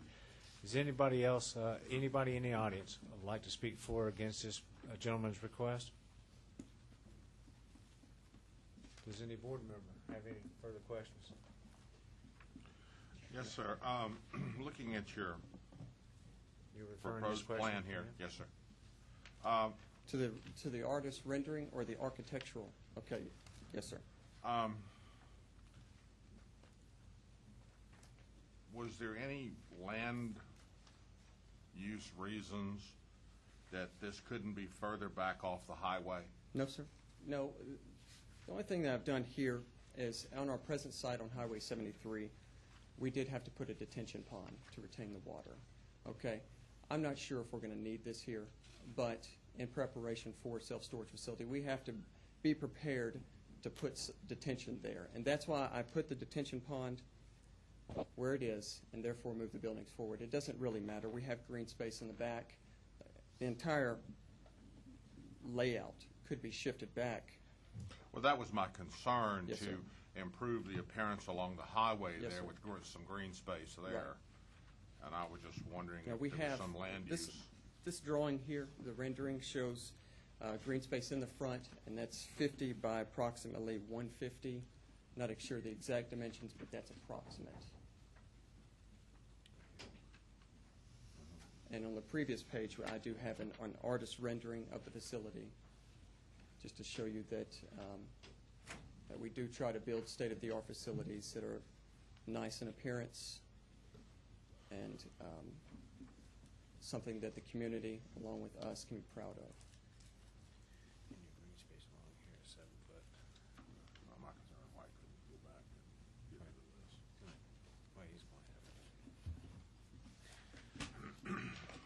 We have any board member has any further discussion? Any questions? So he's meeting all of the requirements other than just the square footage on the building? The only thing we're doing on the variance is the square footage, Yes, sheer sir. volume? Yes, sir. Is there any way on the variance to make it where it's limited to a mini storage warehouse? Or if we approve this square footage, it's basically, if they would sell this piece of property, would the square footage go with it? Yes, it would go with the property. Yes, the square footage would go with the property.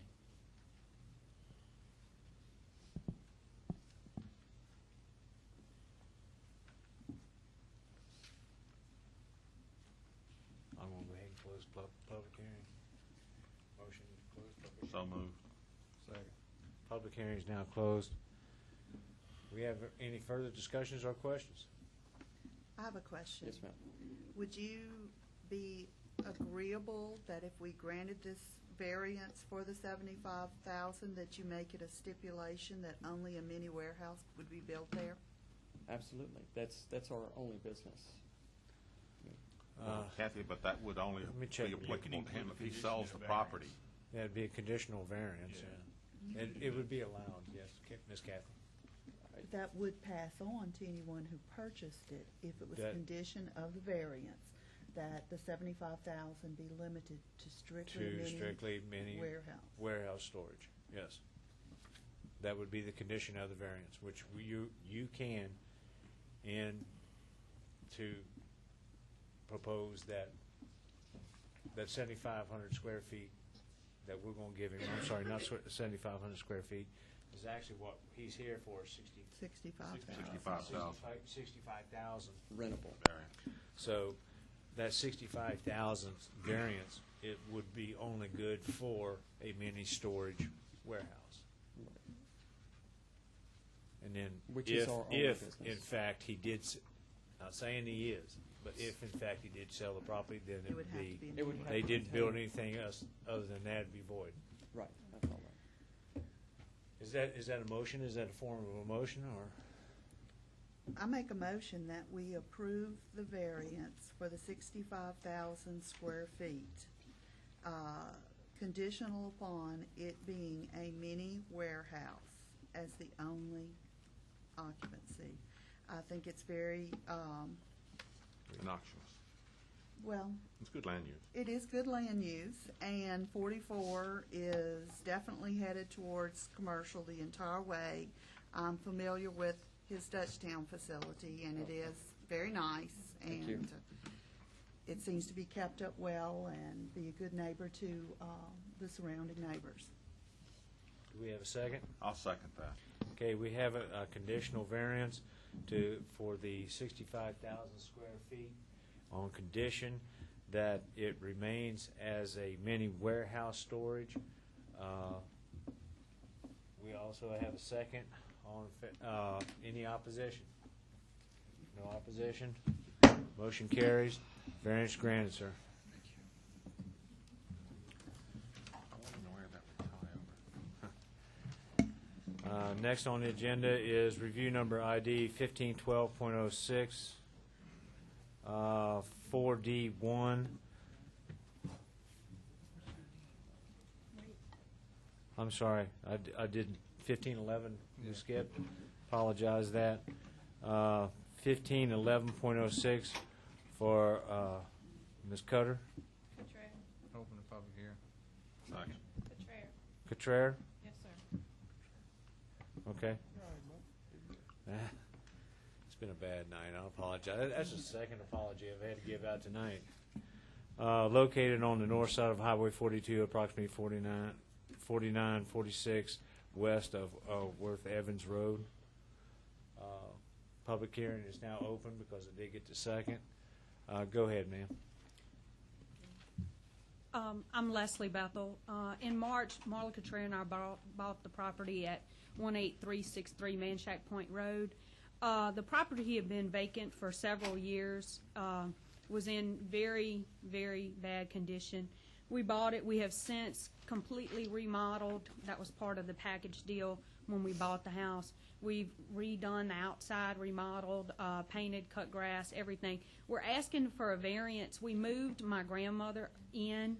She is 78 years old. She has cancer, very numerous medical conditions. Last summer, she was in St. Elizabeth's for 2 months with an infection in the bones in her feet and was told she could not live alone. She did move in with us, but she was not happy living in the house with us because she still wants to be independent. So we bought a travel trailer and put her right in the backyard. It's a small travel trailer. One person can live in it, and that's about it. So we're asking for a variance to be able to leave her travel trailer there.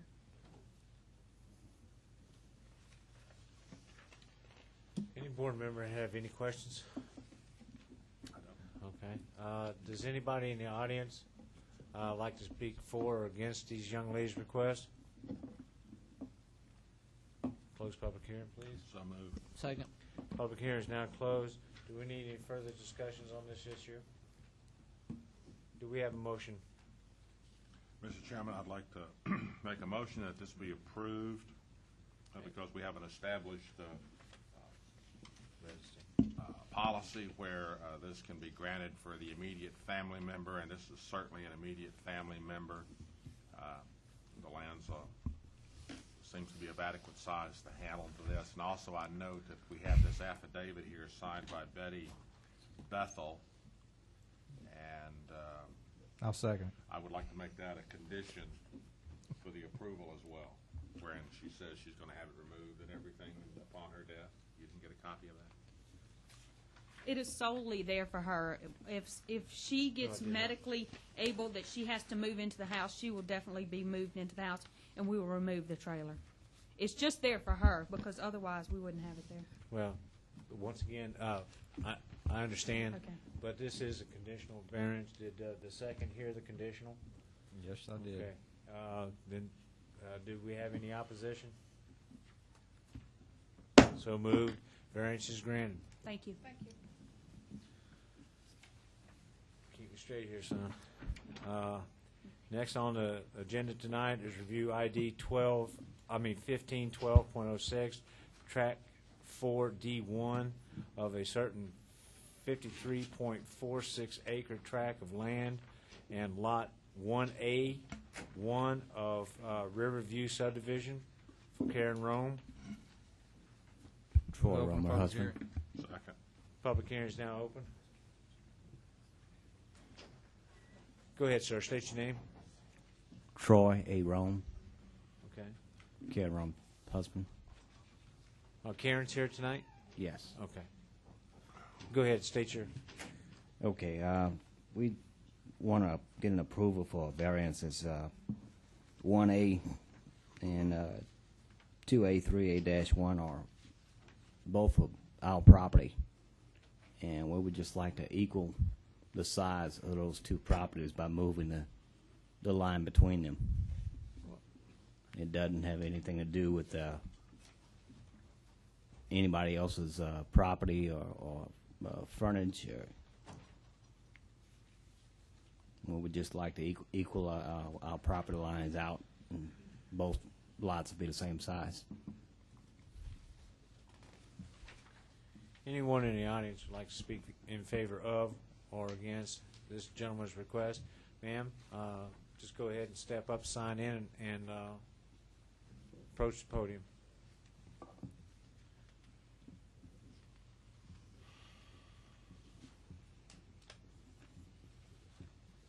My name is Reba Lockhart. We live next door to this property. This property, when we bought 4 years ago and built there, we were told that you had to have a full acre. So our lot is 160, and it goes across the road into the swamps. This is Riverview subdivision, but it's actually in waterfront. It is just a 14.31 acre that Bert Acard had bought. When he started selling this property, it had to be sold as a full acre. And when we bought, we were going to see if we could build on 80 feet of it, save the other for a later date. We were told no by the seller, who was at Bert Acard. And then when I came in to get the permit, I asked them about it. They said absolutely not. It had to remain as an acre. So on these two lots that they have bought, if they do that, then they are not going to be maintaining each as an acre. Number one, the property, Joe Bro is the next door neighbor. He and I were going to buy it together, my husband and I and him. And we were told it was wetlands and it could not be brought out of wetlands. And it has never had, all the property there had a spoil bank. I'm going to stop you just for a second because I have to, who's telling you this? Well, the engineers told Joe originally. This is the only place that was, and I'm not protesting that. I'm not protesting that. I am protesting the dividing of the lots. Yeah, I understand that, but I was just, when we say we or they, Right. I like to know Well, those names. no. Actually, when we were going to get it, we went to Joe Bro to see if he would buy it with us. It was the only place down there that did not have a spoil bank on it. And I asked why, and they said because it was wetlands. We were going to buy it for future in case our kids wanted to build down there. And we were told that we would not be able to fill it in. An engineer told Joe that. Now, but that's beside the point. My question is, if we were not allowed to divide this property because they said it has to be a full acre, then my question is, or my opposing this is, why would they be able to divide it into 3 instead of 2 as it is? The one next to me is supposed to be a 160-foot lot, and the one next to it. Excuse me. Well, It's only divided. Just, It's just. right, it's 2. That- You have 2. And it's not going to be going to 3. It's, sir, she, Yes, if she wants to pose that as a question, we'll get an answer for it, but at this Okay. particular point in time, she's got the podium. She gets to talk. Okay. Got that clear? Well, as long as it's just going to be 2 houses, it's fine. We were told that they swapped some property, which is fine, with Joe Bro. Joe gave them 35 acres on the river. They gave him 35 feet, I'm sorry. And they gave him 60-plus feet on the roadside so that they could square it off. If they want to divide this down the middle and just have 2 houses, I'm not opposed to that. But we were advised that they were going to put 3 in there because they had to put so much fill dirt in. Okay. And that's what I was opposed to because we were not granted that. I just didn't think that it was fair that they were going to put 3 houses in on a 2-lot area. So as far as just dividing it with the footage that they have, they probably would still have their acres. We were just under the impression, or were told, Okay. that it was going to be 3 lots. Okay. I'm going to give him a chance for rebuttal to just make clear this question up. I think everybody's on their mind. Sir, go ahead. Again, I apologize for the interruption. This is my first time making a meeting like this. It would only be 2 properties. We just want to move the line in between them. There will not be. We're not asking to divide it And into that's 3. what you just said you're not opposed to. I'm not opposed to that at all. I was told that they were going to put 3 houses on 2 lots. Yeah, That's and- what I was opposed to. and he just- I'm not opposed to this. We don't know what he's going to do. As long as it's 2 houses, I'm not opposed. But I wanted to get that cleared up for you Right. before we went on any further, okay? Okay, that's All right. fine. Thank you. So if he does, and I'm saying what his statement is, it's only going to be 2 properties. Right, it You're will still not. be 2 large lots. Yes, it's not. You're not going to be Right, opposed to as long that. as it's not 3, I have no objection. Okay. Thank you, ma'am. Thank you. Does any board member have any questions? Sir, have you had a survey done of this property?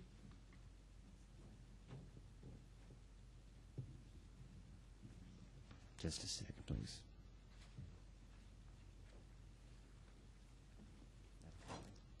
Do they have a copy of this? Yeah, they had a survey done on it by, Macmillan, I think it is. I don't There have was it a with me. survey done by Macmillan. Well, where I'm going with this is, I'd like to know exactly how far you want to move the property line. I can You show you. said you want to move it a little Just bit. we wanted to equal both the property of both of them together. Can I approach and show you? We wanted Sure. to equal. Yes, sir. Yes, sir. I was just looking for a number.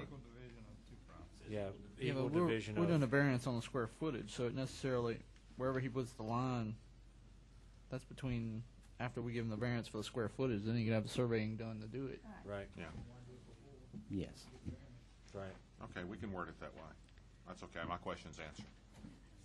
Well, I have a question. It says that presently Lot 2A, 3A is .3588 acres. How large is 1A-1?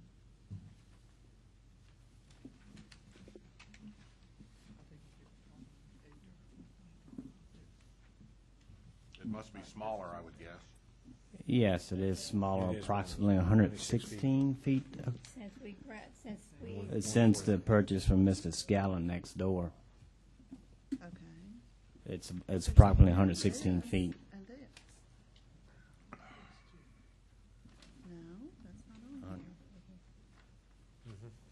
They don't own that. They don't own that. They own these 2. So when she was talking about an acre, this and this would make the acre? May I approach? Yeah.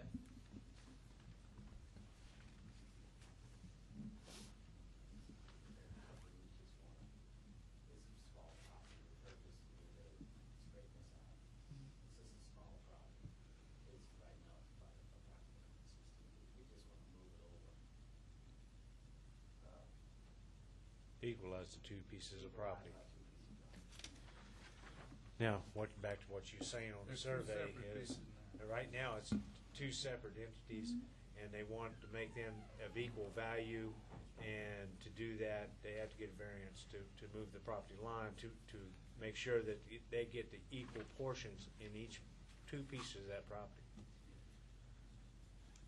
Just if I can help, these were already two existing lots. Right, So right, that's two right. Existing lots, so whether they need a variance because they could do it otherwise, Right. except it's conservation. Right. Right. That's all they need.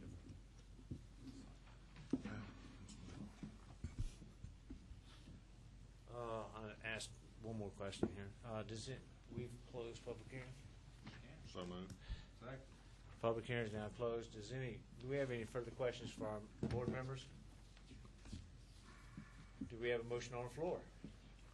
Mr. Chairman, I would move that this be granted as written and worded in such a manner that it specifically requires the two properties to be equalized in size. And other than that, there's no downside. These are already less than 1 acre. So all we're doing is moving it out. I'll second it. Okay, we have a motion, a conditional motion that both properties be equal in size. And let me restate those property. As practical. 1A, 1, and 2A, 3A, 1 be equal value. Do we have a second? Oh, we do. Brad seconded. Any opposition? No opposition. Motion carries. Variance is granted, sir. Thank you. Next on the agenda, 1517.06, Lot C1A of Chet Simpson property for Chris Becker, located on the corner of Black Bayou Extension. Go ahead, ma'am. Have you signed in? I have not. Yeah, I don't have, there's no sign-ins Oh, here. that helps out. Somebody run and get her. She was real happy, so therefore she wanted to take the Grabbed sign-in sheet. everything and took it. I've got all those people's names now. My name is Linda Malassa. I'm here on behalf of Value Homes by Chris Becker. I'd first like to point out that this is not for Chet Simpson, although that's how that's labeled. This is just property that the map said Chet Simpson on. I'm here for Mr. Becker. I submitted a package to the board. I don't know if you've had an opportunity to review that, but basically the issue here is that Mr. Becker has built a house which is approximately 85% complete. It's on Lot C1A, which is on the corner of Black Bayou Road and Gerald Gautreaux Road. And when he constructed this house, there on the map, which is attached, I believe, as Exhibit B, there is a setback line of 15 feet, and it does not say where that setback line is from. Mr. Becker thought that setback line was from the center of the road, as were the other setback lines on the road. And the house, again, was about 85% complete, and construction was stopped by Mr. Bourgeois. And it's the parish's position that that setback line should have been from the edge of the road and not from the center of the road. Now, prior to this house being constructed, Mr. Becker submitted an application for a building permit. When he did that, he submitted a sketch.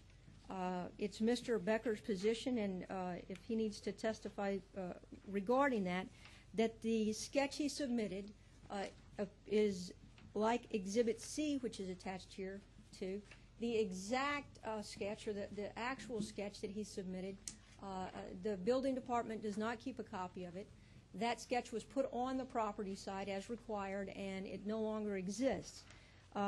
He submitted this building permit application. It was approved. He constructed the house Again, it's about 85% complete. And then it was stopped because it's the parish's position that that building setback is from the center of the road. I'm sorry, from the edge of the road and not from the center of the road. And so it's their position that he is within the building setback line for Gerald Gautreaux Road. There are some additional things that I have put in my submission to you. I understand that one of the issues that has come up, and something that I would like to address and that is not in my submission, is that there is a utility servitude also on this side of the property. Even though there is a servitude here, there are no utilities here. If you'll look at the map that's attached as Exhibit B, there's also a utility servitude, a 15-foot servitude on the rear of the lot. The electricity is run underground through that, or in that servitude, and there is no water. This house and all of the other ones there are served by a water well, and there is no sewer. This is an individual sewer system. So the only utility there is the electric, which is run behind the house.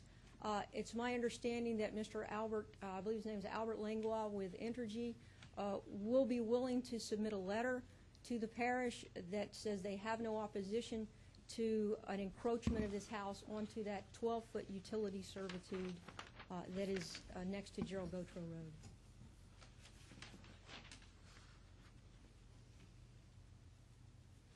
Your statement was that he's willing to give the letter stating It's my understanding that he no could have a objection. letter tomorrow. Okay, Yes. he's willing, or he has done that already? No, he has not done that. That he could have a letter tomorrow saying that Entergy has no objection to an encroachment onto that utility servitude. And again, there are no utilities there. When Mr. Becker built this house, or built several houses here, he applied to the parish to put that utility servitude down the back. He paid Entergy in order to do that, to bury that underground in the back of those houses, or in the back of that house, and also the other houses. So there are no utilities in this servitude.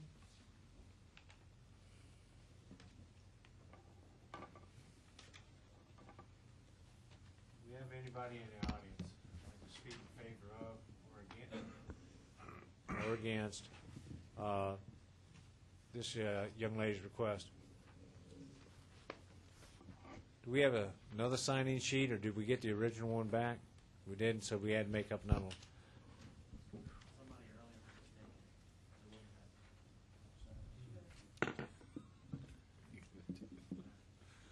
Maybe we should attach it to something more substantial so that can't happen.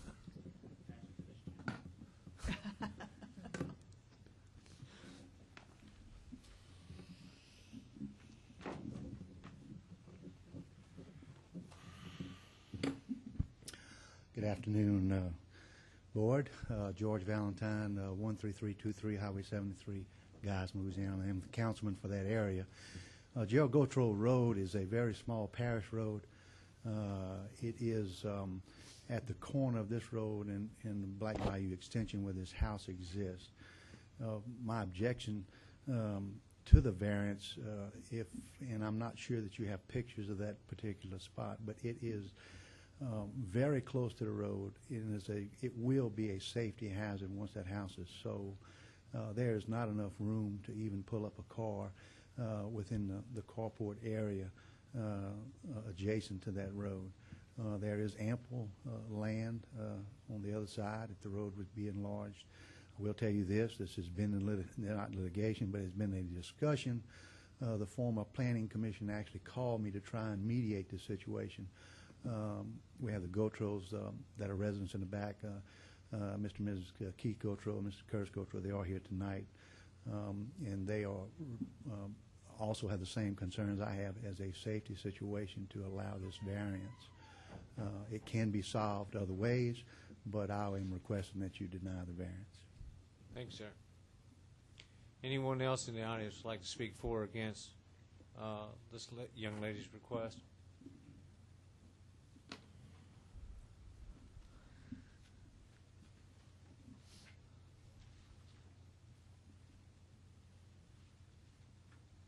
Sign in and state your name, please, ma'am. My name is Mary Gautreaux, and I live at the very end of Gerald Gautreaux Road. And the house we're talking about is too close to the road. It doesn't meet any of the requirements. It will be a safety hazard, and it is our only way in and out. We have no other exit on this road. It's a dead end. There are 3 houses in the back of the road besides the new places that he put up. We have tried, and we were willing to work with Mr. Becker to try to widen the road or move the road. Nobody wants to stop him or make him lose his investment. But as it is, it's a one-car road. It was grandfathered into the parish at some time. At some point, when all of this started, we could not get a clearance, and actually, the plans that I were told that Mr. Becker first submitted are not what he built in the front. I'm sorry, I didn't hear the last statement. The plans that were first submitted for this small subdivision at the front of our road is not what was built. It is not what I was told was being built, and I talked to Lance several times, and I wish I could remember the gentleman's name I talked to that works for the parish. But our concern is the road, and it is a safety issue. There are a lot of cars that go up and down there, and you cannot park a car on the side of the house without it being on the road.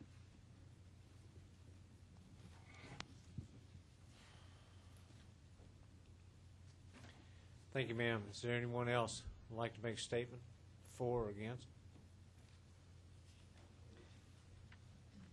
Step forward, sir. You want to make a statement? Yeah, well, come on.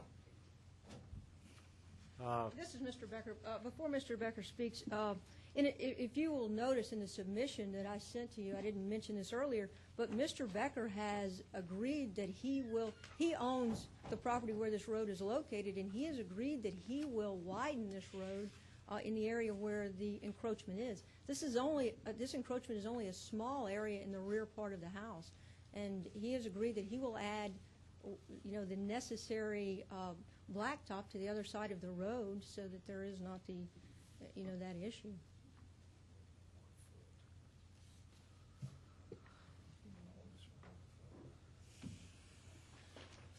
Go ahead, Mr. Becker. Thank you, sir. The only thing I wanted to remind the board is that there is an ample 2-car carport in that section, so cars will not be parking on the side of the road. There is a rear-loaded carport behind there. It's not just set there for people to park on the side of the road. This is the footprint of the house? Yes, sir. You come into the carport here, or you Yes, come into sir. the carport from the back this way? No, from the side. From right here? You pull directly into the carport. Design the house that way so that people wouldn't be in danger of trying to get out on Black Bayou Road, as there's a lot of traffic there. And that is a 2-car carport, so they will not be parking on the side of the road, sir. That's all I had to say. Thank you, Thank sir. Does anybody, sir, sign in?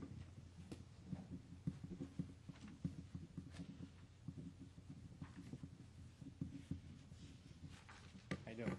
Keith Gautreaux. I'm also a resident down this road, and give you a little history of it. We actually tore down barbed wire fence to build this road. Like my sister-in-law said, it was grandfathered in when it was blacktopped, and it's basically a driveway that goes to our residences. And this house is 15 feet from the eave of the house to the center of the road. So even if you have a 2-car garage, if somebody parks behind there, even if you park a Mini Coupe, which is a very short car, you will be sticking out in the road. So that's the concern of the people who live down this road, and it's just way too close. Wish I had pictures. I didn't come prepared, I'm sorry. But even a picture would show you how close this house is to the road. Like I said, it was measured you can measure it 15 feet from the center road to the eave of the house. So that's saying it's even closer from the edge of the road. And even if you have 2-car garage, you can always have somebody pull up the driveway, park behind these cars, or whatever. And you eventually can have somebody stick out on the road. And it is definitely a safety hazard. You went from 3 residences down this road. You over doubled it. Now you have 7. So there could be some traffic up and down this road now. So it is a very, very, especially with kids driving, it's a concern of everyone living down this road. I want to ask some questions. Yes, go ahead. Mr. Laverne, Yes, sir. do you have a copy of this packet where you could look at it? Yes, sir. If you'll look at Exhibit D, you're going to see there that it shows Gerald Gautreaux Road, an asphalt road, and there's a dimension there of 13.9 feet from the corner of the house to what appears to be the edge of the road there as shown on Exhibit D. Yes. Do you agree with that? Yes. If you look at Exhibit C, this is a survey done by Earls and Associate, dated November 10th, 2005. They are showing center line of Gerald Gautreaux Road, a 21-foot right-of-way, and if that line there, which I'm looking at the line type, which is a double dash line, 2 spaces, and so forth, that should be the center line, then by implication is the road is on top of the utility servitude there. Then, when you look at, I guess this is an enlargement of Exhibit B, this survey plat, it shows Gerald Gautreaux Road as a separate entity unto itself there with the utility servitude in addition to the road. So my question is, what's the truth? Say the last. My question is, which map is really right? That there's contradictions on these survey plats. Earl's survey plat Exhibit C shows utility servitude measured from the center line of the road. Yes. And if you look at the Exhibit B, it shows the center line, shows utility servitude measured from the edge of the road. If Exhibit B is correct, there should be no conflict. If Exhibit C is correct, I can see where the concern comes in. But in any event, Well, which is which, and also Exhibit C shows an 8-foot servitude, or an 8-foot distance between the corner of the house there and the 15-foot building line as drawn on this map. So there's something not in agreement here but with all these plat maps. Can you help me out? I'll attempt to. I hear you. All right. Exhibit D, which if you read at the bottom of it from, I think this come actually from GWS, from the heading at the top, indicated that this is really, the sketch should in no way be considered a legal property survey. So Yeah. you can rule that as, because it doesn't show the utility servitude, and it doesn't show the building line. No, but it does show what should be the 2 sides of Gerald Gautreaux Road. Yes, sir. As an entity unto itself. That's my only point there. But if you look at the other 2 documents, like Exhibit C, if I'm reading this correctly, yes, sir. It's showing the center line of Gerald Gautreaux Road, and if I read that right, it says it's a 21-foot right-of-way. That's correct. Well, if that's the center line that they're showing, that means on either half of that would be something like 10.5 foot on either side. So Well, where does the road, where's the I don't road agree edge and with- where's the utility servitude on Exhibit C? I don't agree with this map. I understand, but you understand there's a Exhibit C. difference. I don't agree with the correctness of that map.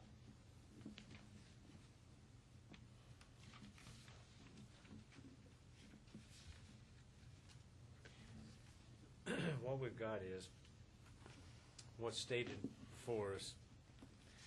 It stated that this home is being constructed 14 foot from the edge of the road. And that's what we're talking about, correct? Yes, sir. Now, are we talking about the whole building, or are we talking about the back corner? Well, actually, it's both front and back.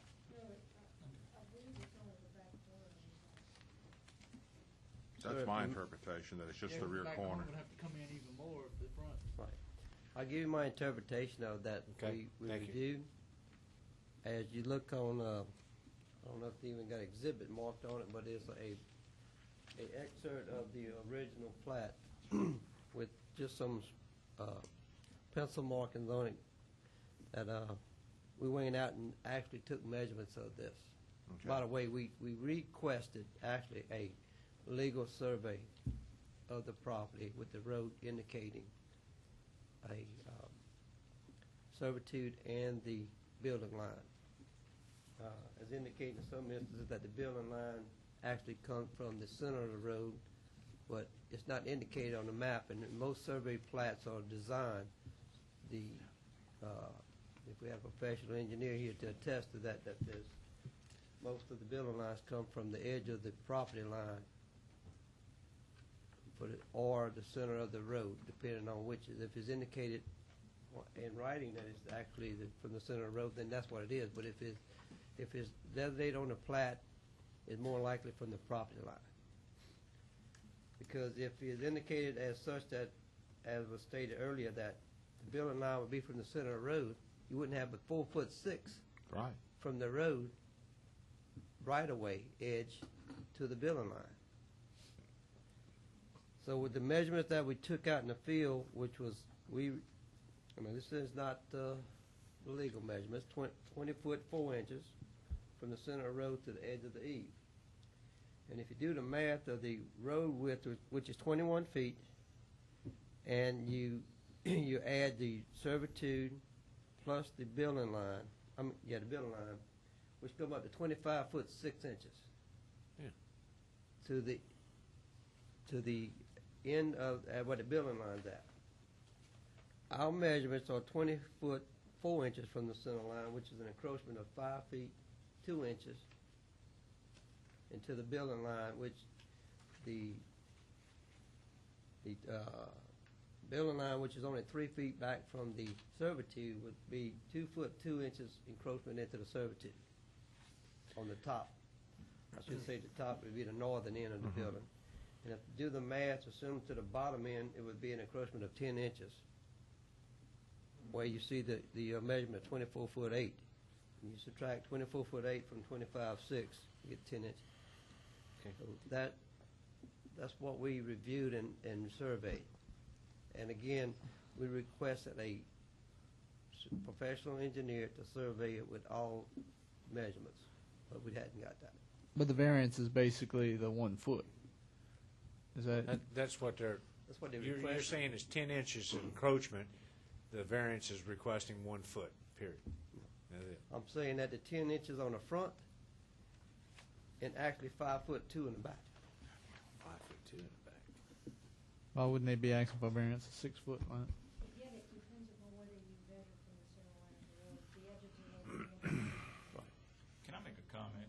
You Sure. can't grant a variance into utility servitude, so unless the utility servitude is revoked, then Yeah. you can't grant a variance into it. Right. So, I mean, I think Right. until that servitude is revoked, as we That- do any other until servitude, she gets a letter then you need to have tomorrow whatever needs to from- be done for the revocation of the because Correct. you can't grant a variance into that. Mr. Parrington, who revokes those servitudes? Is that, I mean, this is a servitude in favor of the public that is shown on this map. Is that not something that the public body does? Entergy that can't revoke a servitude in favor of the public. They have to get the sign off of all the utility companies, And then the parish has to revoke the and it comes servitude? before the Planning and Zoning Commission, and then the council. But we can't grant a variance into a utility servitude. The other thing that Mr. Becker has agreed to do, and which is in my submission, is he will move the road in order to be able to continue construction on the house. Could you speak in the microphone, Sure. please, ma'am? He has agreed that he will move the road in order to do away with this variance problem. Mr. Parrington, what would that do to the location of the utility servitude? Well, if you will move the servitude with it. The servitude will be moved with it. But I mean, With the road. I think they need a survey to determine how far it needs to be moved. That's the issue. That's gonna have. And to that's deal with something. We have a survey of the property. We have a survey showing where it is from the edge of the right-of-way. I'll be glad to give that to you. I only have one I copy think of Mr. it. Becker has that in his possession. I do. I have an exact location survey from GWS Engineering, as the parish has requested, why they don't have a copy. May I approach? Yes, sir, you may. Is this something we can keep? Yes, sir. I have copies of it. It shows the exact location of where the house is in accordance to the lot.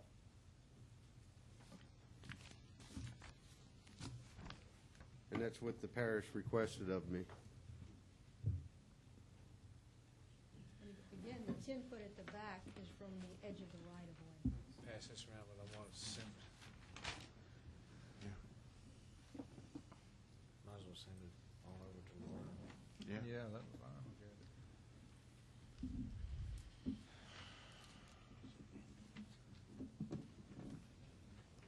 Is that, Laverne, you have a copy?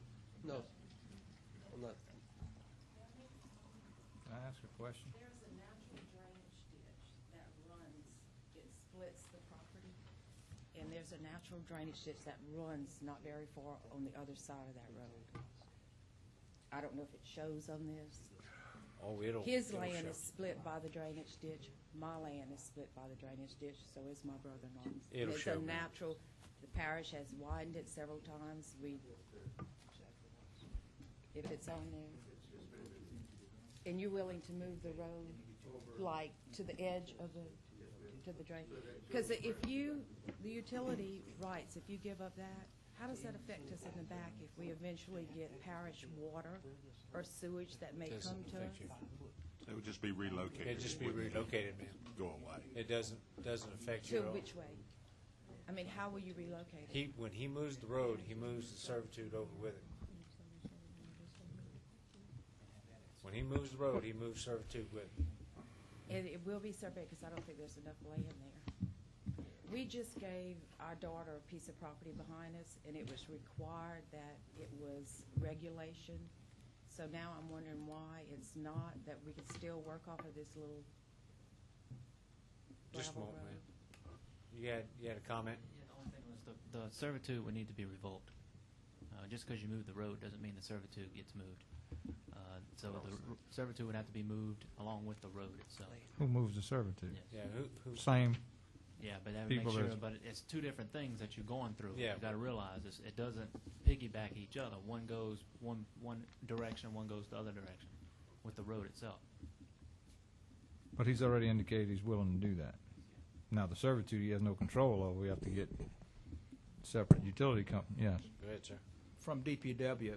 For him to move the road, you get into a whole new scenario. You have to submit the plans for, engineered plans for a new road, a survey, exactly how you're going to do it, and get that accepted. Then you have to get a revocation of the old servitude. And so it's a long process to get a new road put in before you can come back and get a variance. I mean, then you don't need a variance. Once we reject Right, he and doesn't need it more remove all of that, you outside of it. Right. But again, it has to start from the engineering standpoint, just like they were putting in a subdivision road, brand new road. But again, he's willing to do all that, is what I understand. Well, again, if he does it, you don't need a variance. Exactly. But he has to That's go what back I'm and trying to start the whole determine right process. now. If he's willing to do that, Then he needs to go to DPW. DPW and back to the planning We don't- commission we don't have- for we don't have an acceptance issue of the here. road. So that's. Mr. Chairman, as a comment, I see us between a rock and a hard spot. We can't grant a variance into an existing utility servitude, period, dot, dot. Mr. Becker has a house that's 80%. 80-some% completed, and the money clock is running for that. He got a valid permit from somebody, from the parish, and now this problem has arisen, and I don't see how this board can solve this issue in any fashion. But as you stated, that we cannot give a variance into the servitude. And as it stands now, he would be encroaching into the servitude. And I know we're talking 10 inches or a foot. I know it seems very minute and very forgivable, but still, all in all, I agree with what Mr. Dalton's saying here. I don't see how we can even continue on with this. Is this the common feeling of the rest of the board, or? I mean, if that's the case, why was it presented? I'd like to make one additional comment. Earlier, you granted some conditional variances. I would request that he be granted a conditional variance subject to the servitude in favor of the utility servitude being revoked. Well, then he has to go to DPW, and he has to work with them, because as you've heard, it's a long process, and if he's willing to take that process. To have the utility servitude revoked? Mm-hmm. I cannot give you a variance in a servitude. No, I understand. Earlier you granted conditional variance. But we're not encroaching on any servitudes. I mean, it's just a request that it be granted. Yeah, conditional. I understand, but we're not encroaching on anything that we didn't have jurisdiction to do so. In this particular case, we don't have jurisdiction to give you 2 inches or 1 inch in a servitude. The reason why we carried it out as where we did is simply because we've got some issues with some plots, and we've got some issues that who you're representing, Mr. Becker, that he wants to move the road. And if that's the case, then he doesn't need to come before this board, because he won't no longer need a variance if he moves the road and gets his servitude. You see what I'm talking about? No matter what, I can't give you a variance. This board cannot give you a variance in a servitude, period. That's a no man's land for us. That's back to your conditional question.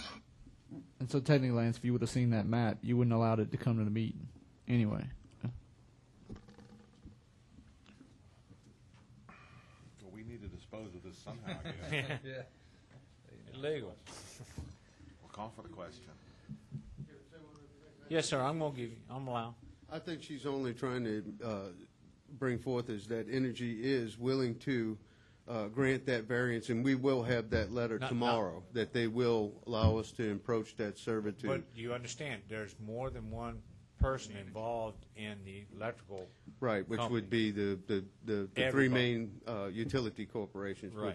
which, Right. if it became that, then that's a possible Well, option. like I said, if you have that Yes, sir. already, and that's fine. Yes, that's sir. great. That's a good thing.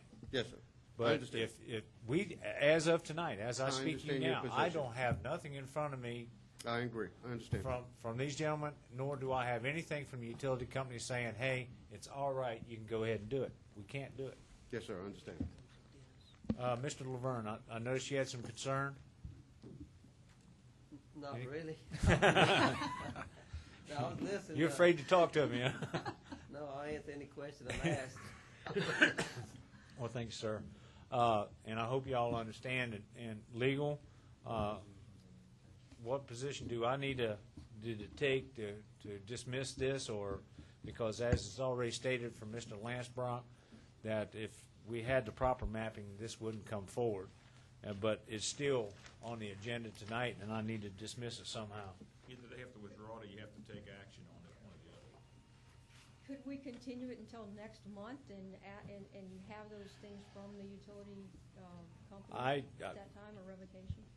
They'd have to go through the full process of revocating revocating the servitude, and by that, they would have to go to the planning commission first with the letters of no objection. Planning commission would have to make a recommendation, send it to the council. Ordinance has to be drawn up, public hearing, introduction of ordinance to the council. Then, if it goes, then they would get that done, and then the map would need to be drawn up, showing that revocation was reduced or revoked. Once the revocation happened, there would be no need to come before us, because there'd be no It encroachment. depends on it. If they say they're going to move the road, there's still an issue possibly with the setback requirement. Right. Just revoking the utility servitude does not cure the other issue. So technically, though, we have to rule on it either way, and if we deny, they cannot come back with that unless they withdraw it. They can come back with a different, we've allowed everybody to come back with a same request. The only difference But is there's not going to be a utility. Yes, ma'am, but service it in would there. be a difference wording wise. Yes, ma'am. And you only got 2 inches to play with, from what I'm hearing, huh? And he was granted a building permit to build this house in this location. Well, the thing about it is, does anybody else in the audience have anything to speak for or against? Go ahead and close public hearing. So moved. Public hearing is now closed. Do we have any further questions? I don't. Any comments? Okay. No comments? Do we, I'm still not clear as what action we need to take on that right now. action that we need to take is if we deny it as written, then they gives them the option to come back to this board after certain things are met for various possible variants. So if you deny it, then they have the opportunity to come back. If you grant it, obviously, you'll be doing something that we shouldn't be doing. Well, I know that. I mean, But I didn't know if we were just going to leave the vote. We've left them open in the past. yeah, Continue at the next meeting. I don't think we I don't need to know. leave it open. I think What do we need to do, O'Neill? Well, unless they want to withdraw it, y'all got to act on it. Mr. Chairman, you want to call for the question? Can I consult with my attorney, please, just a moment? Sure. if you don't mind, please? Go ahead. He wants it. Let's give him a minute. I mean,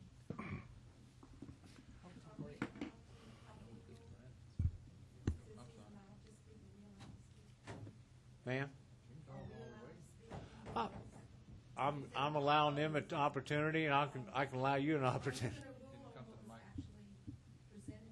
Yes, ma'am. And you're saying that you cannot rule to give him a variance? That's correct. So then you have to rule against this proposal? At this particular point in time, yes, ma'am.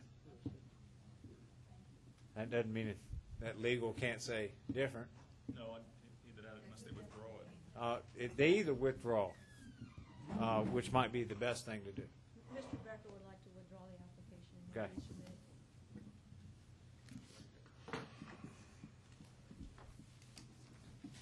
Thank you. Hey, thank you, and I apologize. yeah, just couldn't solve it.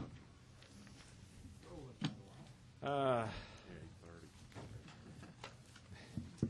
Next on the agenda is 1518.06, lot 344 to 347 of Bayou Grand South subdivision, located on the south side of LA 621, approximately 100 feet west of Bayou Grand South Boulevard. James representing Mr. Blanton on the following zoning. We're asking for a reduction in the building line. When the subdivision was first established, it was established as a 25-foot building line. Now the new requirements are asking for a 75. And as you can see from the plat, that if it was a 75-foot building line, he would only have about 55 feet to actually build on. And the houses adjoining the next door to the property are set on 25-foot offset and one set on a 30-foot offset. So we're asking for the 30-foot offset for the building line.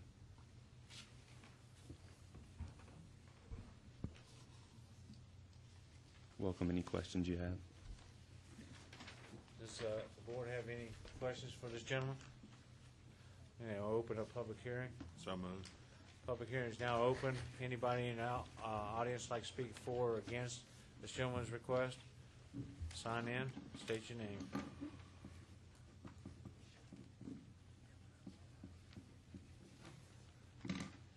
My name's David Lambert. My property is adjacent to them and backs up to them. I have no objection to this at the time because it would make all the houses in a straight line instead of having it jig-jag. So I like to have it approved. Thank you, sir. Appreciate it. Anyone else? Close public hearing, please. So moved. Second. Public hearing is now closed. Any questions from the board? Any discussion? No one? Do we have a motion on the floor? I move that we approve the variance to let him move the building line 15 more feet to 60 instead of 75. I think it's consistent with the neighborhood and would not adversely affect the neighbors. I'll second that. Okay, we have a motion on the floor to accept the variance as stated, and we also have a second. Any opposition? So be it, variance is granted, sir. Next on the agenda, 1520.06, Lot 29, Lake of Ascension, first filing. It's located on the north side of Ski Side Drive, approximately 90 feet west of Solemn Way Drive. Yes, sir. I'm Brent Gaspar, owner of the lot. We're asking for a variance on the rear setback to move it from 25 to 15 feet. I gave y'all a packet, then you should have, Lance asked me to go and get signatures of support from my adjacent neighbors. I got that in there, also a letter of support from the Homeowners Association, and I gave you respective plats that shows my filing, the filing behind me, and of course plans on the building that we're building, and renderings on the building as well. There is one change to the plan. We're not building the fireplace. You'll see in the renderings as well as on the plan that there's a fireplace. We're not building that. Okay, so you can see that there. I'm just kidding. I like the fireplace. I like the fireplace. Well, I do too. I do too. There's several reasons. I shouldn't have done that, but There's several reasons. Nice fireplace. Several reasons we're not doing that. One of them, my father and my wife both think it's a waste because it won't be used that much. But anyway. Put a nice outdoor range there. Yeah, that'll be on the other side. And basically, that's basically it. We're just trying to move the 25 to 15. Motion open public hearing. So, second. Public hearing is now open. Anybody would like to speak for or against this gentleman's request? By all means, come up, stand, come up, sign in, and state your name.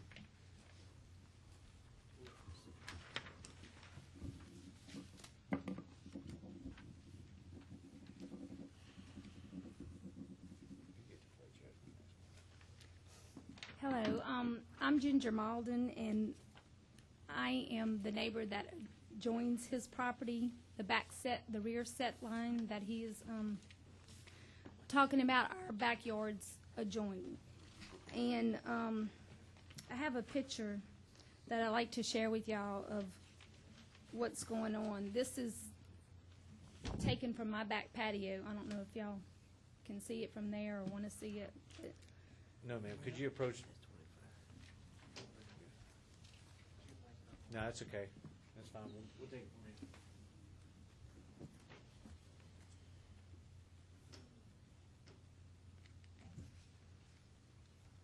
I actually live on Slalom Way, and he's on Ski Side, but our backyards adjoin. So my backyard is right on this set line.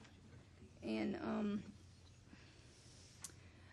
Mr. Gaspard approached me about a month and a half ago and asked me about the pool house and told me that he was trying to get a variance. And at that time, I expressed my concerns about the fireplace, mainly because the fence that you see that is right there is on the property line. There's a 15-foot servitude, so the fence is already on the property line. So the pool house is, I believe, 6.5 feet on the approaching the setback line.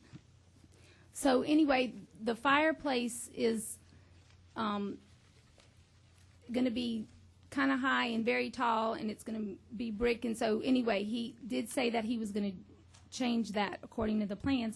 But my concern is, if the variance is granted, can the fireplace go up, or can this, I know he's trying to get a variance tonight to put the pool house up, and I don't know that we can say whether or not the pool house can have a fireplace or not. Well, sure we can.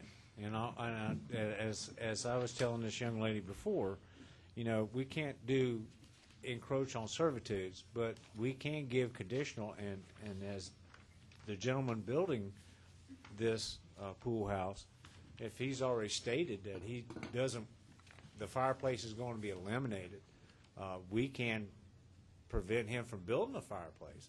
Yeah, I mean, if seems like your biggest concern, is that correct? That is my concern. I also am concerned, sir, that he is on our homeowners association committee. Yes, ma'am. And he's also part of the architectural committee. So basically, he approved to do it. There was no approval by the parish. No permits were pulled, and so it's already up and going. And then there's a variance, and so, you know, I do have a problem that the pool house was started with basically him approving it from the neighborhood, and then the parish having no permits pulled. And then there's a variance at this point after the fact. So. Yes, ma'am, I understand. So my concern is, I understand you can do a conditional variance, but, you know, I'm not trying to be unneighborly. I don't even want to be here. I don't feel like it's my part to have to come and say, I don't want this. That's not what I want to do. But I also have to worry about my home value. And when I go to resell, what you're going to see from my backyard. And, you know, that is a concern. So that is why I expressed the concern about the fireplace. And when I talked to him on Saturday, he had told me that he was going to do it. It didn't, you know, but then he called back and said that he wasn't going to do it. So if it can be granted without the fireplace as a conditional thing, that's. This fence I'm looking at, this is actually your fence? No, sir, that is his fence and is built on the property line.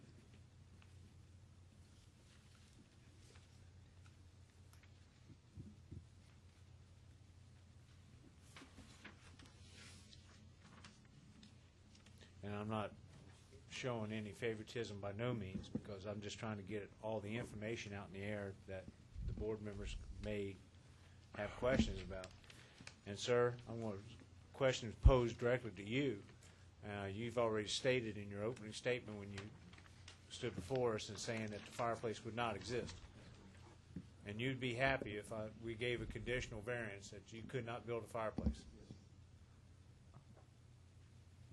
Now, I'm not saying one way or another here. You're stating that the fireplace is your biggest concern, and I can understand that concern because, you know. I know it looks nice from his end. I've seen the pictures. It looks great, but it's also going to be a brick thing going probably about 15 feet higher than the fence, and that's not what I want. And I don't want to have to be the bad neighbor that have to come in front of y'all and say, I don't want this done, but, you know, I've got to worry about my property value, and I also have to worry about if this variance is broken, is other people in the neighborhood going to do the same thing? And I want to uphold the value of my property. And that's understandable. You know, that's my concern. Yes, ma'am, that is a good concern. I got a question. I have a question, too. I have a question. We got a lot of questions now. See what happens when the chairman does that? Okay, first, Mr. Brad. What prompted the variance? If construction's already started. Well, I came and saw Lance and needed to get a permit for the structure and needed to get variance. Like before it was constructed, or after it constructed, you got a permit? Okay. So construction has started. Ms. Kathy. Okay, my question is that the drawings that show the fireplace kind of, if we took out the fireplace, would you still need the 4.3? I think the point is construction If we has took out already the fireplace, commenced. would we need what again? What I'm asking is, from all the drawings that I see, the fireplace is the closest thing to the fence. So Yeah. if we take the fireplace off, and the pool house is squared off, Yes, ma'am. do you still need 4.3? Actually, the best way for me to answer it is that line that is, that shows the slab where the fireplace meets, that's 15 feet, 9 inches from the line. So I was asking for 15 to give me a 9-inch slab, just to make sure we're just rounding it off. All right. You have a question, sir. Yeah, are you using a contractor to build this? For the electrician and the plumber, yes, sir. But you didn't for the concrete, for the slab, or For any the of that? concrete, yes, sir. I had that done. I'm doing the the structure. Yeah, 'cause I was wondering if you was using a licensed contractor, because a licensed contractor would know you'd need a permit for this. Well, I thought that the electrician and the plumber had to pull a permit when they got involved. That's how I was moving on. I thought that the electrician and the plumber had to pull permits on their Mr. work. Bourgeois, you'd like to speak to this?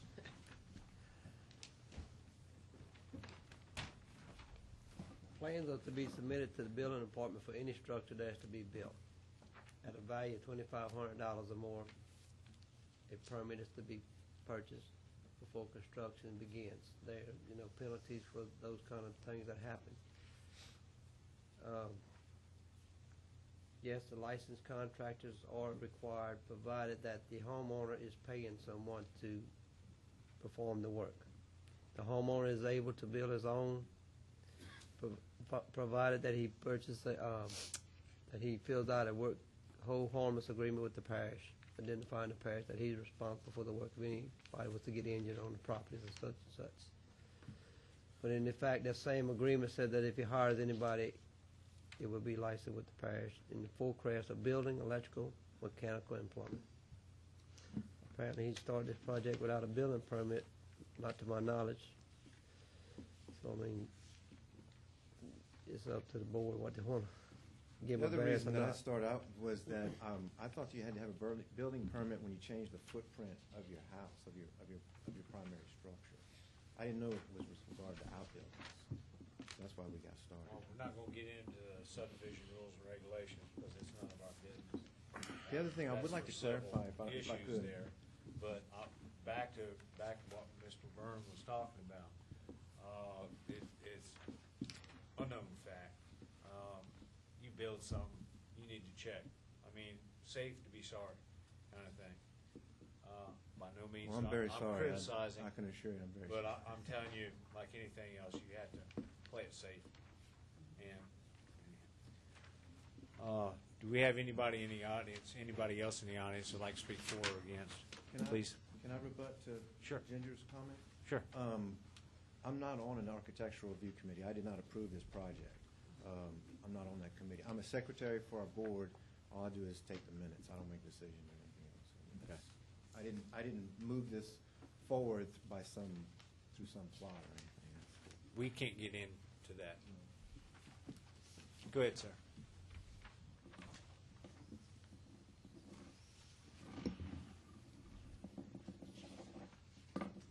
Good evening. My name's Charles Lowenthal, and I just want to speak to the fact that earlier, tonight, y'all didn't grant a variance for someone that encroached on the servitudes either.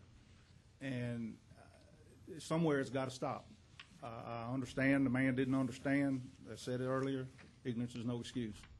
I've built a few houses myself, and there's just laws and regulations that take to effect what needs to be done before you start and why you're building them. And I just think that's what needs to be followed here. Thank you, sir. Anyone else? Go ahead and close public hearing. So moved. Public hearing is now closed. Do we have any further questions, comments? Servitude on the back of the property. According to that map, it's 7.5 feet drainage servitude. Survey plat on the back. Backside. Backside away from the street is 7.5 on each side. So this wouldn't be a variance into that servitude? Does not encroach into the servitude. That's what the last gentleman was commenting, was that servitude. That doesn't apply.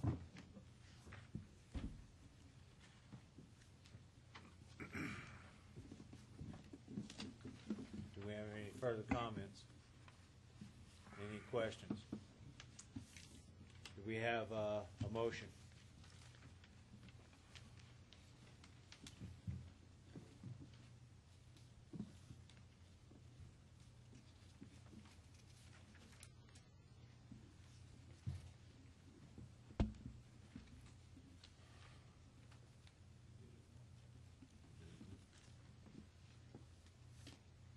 Be consistent. My biggest thing is be consistent. Ladies, man.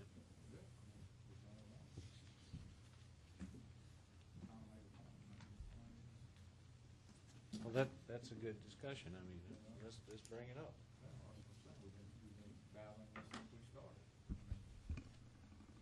It's constantly coming in after the building started, and or we catch them somewhere along the way, or the parish catches them somewhere along the way, and then they start buying permits. And you'll have to pay the fine or the permit. As was stated before, is that correct? Sir? I said, in this particular case, he doesn't have any permits currently to do this, and the only reason why I'm bringing this up is for the satisfaction of the question, is that he has to endure the fine for not getting the permit. Is that correct? That's correct. But let me make this statement, though. The permits, if not purchased and constructed again, that's not just the, if you were to give him a variance tonight, I could, give him a penalty of double permit fees. The Code of Ordinance it states that the structure could be removed as well. So, face fines of $500 a day per day for violations. I mean, Is that depending what you said exactly. earlier about being enclosed to inspect electricity and stuff? Or It's is it gonna- just to give them- It's going to be, to what the board decides tonight. If you Right. give him a variance, then we'll negotiate with him what he can do to work out the details. If he acts in good faith, then we'll just probably double permit fee him. If an individual doesn't want to do and help us out, work the details out, then we can turn it over and he face the fines through court action. That's correct. And I think everybody And, understands. and I made the statement earlier, and I probably should have went in a little bit more detail. And I'm certainly not insinuating that this happened with you either. I said, basically what we've run into in the past is that, people find it a lot easier to ask for forgiveness than to get permission. And I'm not saying it happened with the case before you or you, but we have to make a stand and we have to set a precedent because this has happened to us many times before. And sometimes blatantly, and even with stop work order, and it just continued and things of that nature. So, we need to try to remain consistent. That's my point. When But dealing with technically- variances, the board needs to be consistent, but they need to treat each variance as a I separate understand. case. And I that's, understand, it's not O'Neill, a- but- that's why variances are allowed, and that's the only thing I'm saying is I don't want it to look like we're not, we're setting policies. We're not Variances doing it. are exactly see. what they are. Variances from the standard thing. You And consider each case on a one separate thing basis. If I made it sound like that, then I apologize. But basically, we need to look at unique circumstances and things of that nature. And there are some, in this particular case, what are they? I mean, one thing though too is we've seen pictures of what it currently is. I mean, I think he went to the building permits and actually got the permit and wasn't forced by electricity. I mean, this may not even take a meter. It may tie into his house electricity right there. So The other thing, too, I would like just to state that I am trying to comply. This thing has sat in its current state for 2 months because, I think I missed the first, I think you're supposed to submit the package the third Tuesday or something like that. So, I haven't done anything to it. I've just let it sit, and I'm totally willing to comply to finish the project. I'm just asking to go from 25 to 15. I don't think it's an encroachment. It's a beautiful landscaping. It'd be beautiful. It add appreciation to the properties and all the adjacent properties as well. Then I have a question, Joe. Ma'am, this picture was taken when?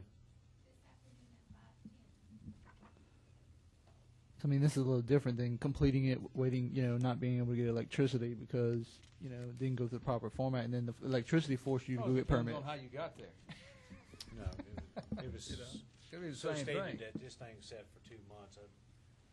Pretty good condition for 2 months. Ma'am, would you have any objections if he agrees not to put the fireplace up and not to exceed his roof line with the structure? I don't like it being on me. I know think about what y'all are doing to me. No. Man, it's just, We're not doing it, ma'am. No. We're not doing it to you. The question that we have to make the decision. I You're not making the understand. decision. We are making the decision. Mm. So don't feel that because Well- you're coming up here, it's going to make either way on our decision. So I don't want you to feel guilty or the bad neighbor. Okay? But what I'm trying to say is we want to know as I stated in the beginning of this meeting, We want to know everything that we can possibly know before we make a plausible decision. Okay, well, can I say a couple of things? Yes, ma'am. First of all, why was the structure stopped is one question. I don't know what happened in this incident, but I guess this is my problem, okay? I was told, I called the Bill Wood Smith's office, okay? He's the developer of the neighborhood. I talked to someone at his office and I asked them, why was this approved by Bill Wood Smith, the developer? And they said no, that it doesn't go through us. If it is new construction, it goes through us. If it is an additional building or a fence, or it goes to the homeowner association. Our homeowner association consists of two people, Lori Denning, the president, and Mr. Brent Gaspard, the secretary. That's it. They're our association. Okay? So, to be honest with you, I feel like this was he said it wasn't approved by him. I don't know who it was approved by, but it was, wasn't done the right way. Okay, that's what I feel. I don't feel like it was done the right way. The permits were not pulled. I don't know who it was approved by, but I feel like it's on my property line. It is. I mean, if you look at the picture, you can see the shadow of my roof. I'm that close. Now, if it's moved over, 5 more feet, or I don't know what the variance is it going to affect me that much? Probably not. But I just, I worry about my property value and how close it is going to be to me. And when I go to sell, what it's going to look like when someone comes to my backyard and they see this big, huge thing. And, yeah, even if it doesn't have the fireplace, it's going to have the tall roof. It's a very tall building, and I can't put up a bigger fence to cover it. So, I do have some concerns with that. Okay, ma'am. I'm going to let you have your picture back. Mr. Chairman, I'd like to go over some things that's in the standard application or the packet that we get. It talks about the land use plan statement. And item 1 talks about the harmony with the general purpose. This application probably falls within that. The granting of the variance will not permit the establishment of any use which is not permitted. That's not a case here. Item 3 is showing of unique circumstances. The only thing that's unique about this is that it's under construction. Concrete's been poured, work's been done. Item 4, showing of unnecessary hardship. Well, one of the qualifiers there is it cannot be self-induced. In this case, it clearly is. Item 5, variance necessary for reasonable use of the land. That's kind of questionable. You could go either way with the design of the pool house. Item 6, the proposed variance will not impair adequate supply of light or air to adjacent properties, substantially increase the congestions, danger of fire, public safety, or substantially diminish or impair property values. Well, now, this lady's expressed property values concerned, and I have to share that with her. And then item 7 deals with special privilege and the ordinance and so forth, which I don't think that's necessarily applicable here. And I think that's what's before us tonight. Can I make a comment before you vote, please? The way our property, if you look at the plat, her backyard comes, she's 90 degrees from me. Her backyard comes along my backyard. So when I come out my back door, I face her, the side of her property. Her house is twice as close to my property as this pool house will be to her property. Okay. Thank you. Let's go ahead and close the public hearing. So moved. Public hearing is now closed. Any further questions, guys? Do we have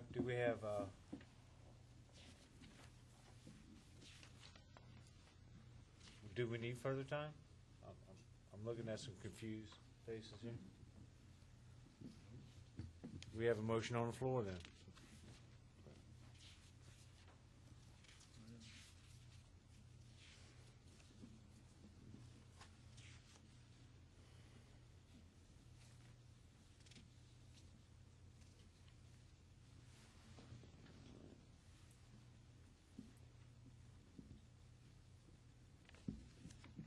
Any additional time?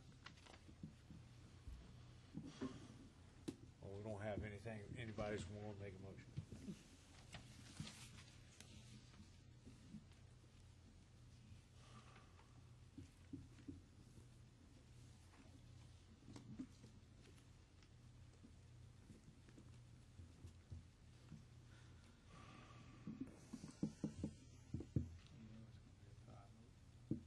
Fine.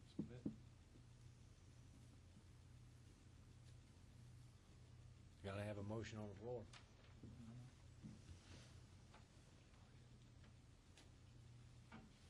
What's different from the, in this one than the last one that we turned in? And I mean, I understand the way you voted, the way everybody did. Can I please say Split something? then and more than likely No, it'll ma'am. split again. Not, Okay. the public hearing is closed. Well, I was just going to ma'am. answer her question, but that's Ma'am. okay. Well, I want to make a motion that we approve it conditional upon that there's no fireplace built. Most of the homes in that neighborhood do have pools. A pool house is conducive to the use of your pool. I don't believe that it's going to be a detriment to the property values.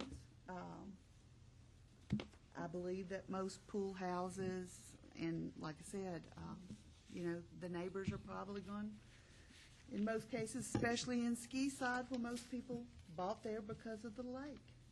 I don't see that it's a detriment, and I believe that as long as he's agreeable that he will not build any fireplace of any height whatsoever, and will get all his permits this time in a timely fashion, that we approve it. Okay. We have a motion on the floor right now to accept conditionally with the absence of a fireplace or no fireplace to be built. Do we have a second? I'm going to second it. I just feel that he at least tried once he found out there was a problem, that he, one, stopped construction. I mean, there'd be no other reason really to stop construction. Okay. We have a. And then, I mean, the only other thing is everything, I have no reason that it wouldn't be as nice as prepared, because, I mean, the documents we got probably better than most that we get anyway, you know, and that there was some effort upon him to try to correct this problem. We have a motion to accept conditional exception to eliminate the fireplace, and also we have a second by Mr. Brad. Do we have any opposition? One, two. Boy, it makes That's why you me get the big vote bucks. twice tonight. They're going to have a bad day tomorrow. In this particular case, in this particular case, I have to agree with Mr. Brad Walker and Ms. Kathy that I believe that this is something that's conclusive to the neighborhood, and I don't think it'd be a very detriment problem there. So therefore, motion carries. Variance is granted.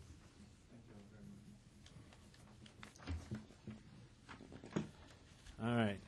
Next on the agenda, 1522.06.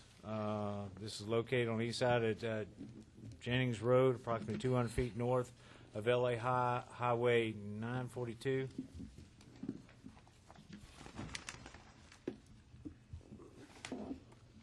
Move to open a public hearing. Second. Public hearing is now opened. Got to be. We only got. Two. Might want to read the name out and see. who's- Is it Mr. Irwin? Is that you? Step forward, please, sir.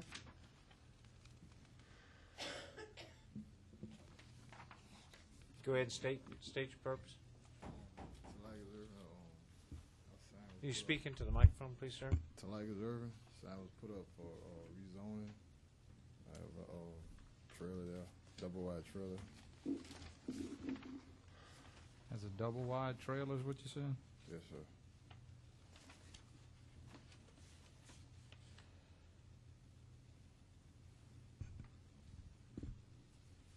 Is the trailer already on the property? Yes, sir.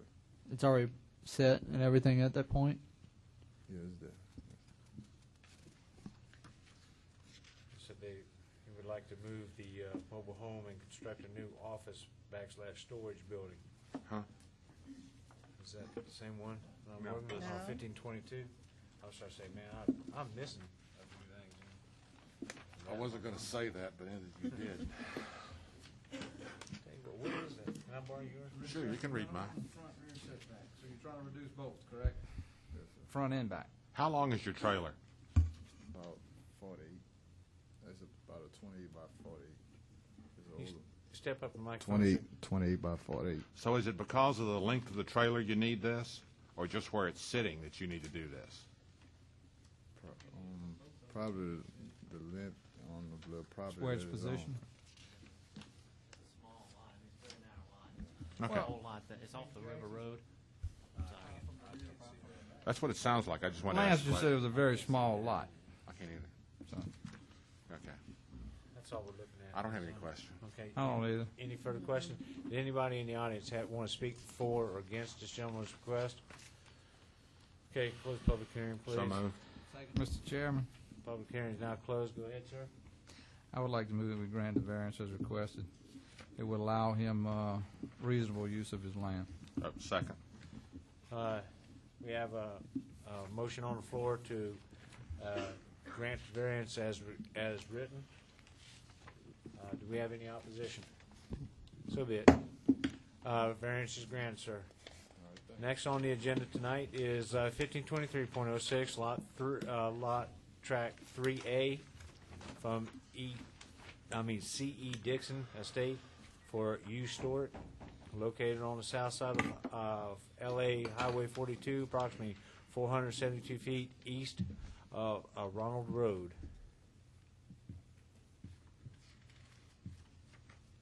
Hi, Go ahead, sir. State your name, please. Dave Frummer. And you did sign in, too. I'm with you, Stuart. And I've really enjoyed the night. It's been great. It gets better. No, I haven't started building or anything like that. I'm going to piggyback a little bit on the fellow that came before me from Neighborhood Storage, because we're both in the same business, all right?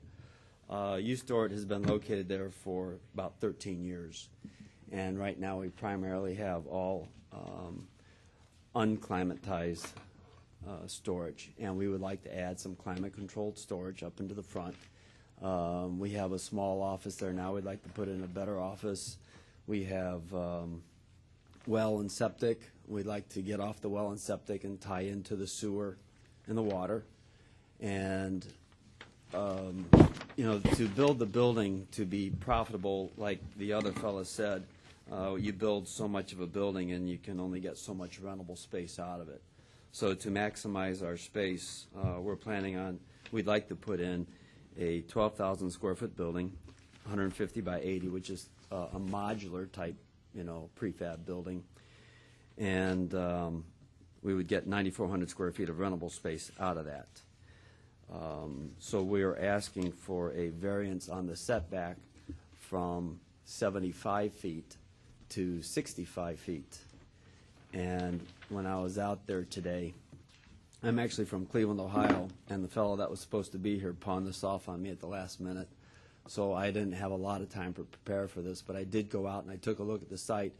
And on the side, the property adjacent to ours, there are some, looks like cluster homes that are being built that have, I mean, I can't swear to this, but I measured it out the best I could, and it's about the exact same setback that we'd be asking for.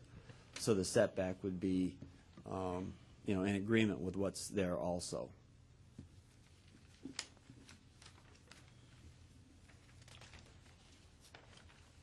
And that's all I have to say about this. Where is this located? Getting me messed up. Highway 42, They're in Prairieville. near 73. Does anybody in the audience want to speak in favor of or against this gentleman's request? I've got 3 people that'll speak in favor of it. So you're not going to throw anything at us now, huh? Now, this is the same storage that's kind of like, it's hidden by landscaping now. Yeah. Are y'all going to keep that same thing, or I know you're coming closer up to the road, so does that mean that we're going to have a nice flashy building now, or is it going to be same secluded type storage? There's a large tree in front that we're gonna keep, and we're going to actually, the preliminary plan shows landscaping in front to keep some greenery in front of the building. It's not gonna be a very high building. The eve height is only 9 feet 4 inches, and then it's got half 12 pitch on it, so it doesn't get very high. So by the time you put some nice landscaping in front, you can pretty much hide a lot of the front of the building. And it's consistent with the existing buildings that are there now. They have the same eve height, so we're staying consistent throughout. Close public hearing, please. So moved. Second. Public hearing is now closed. Seeing how we only got 3 people. Any further questions or discussions?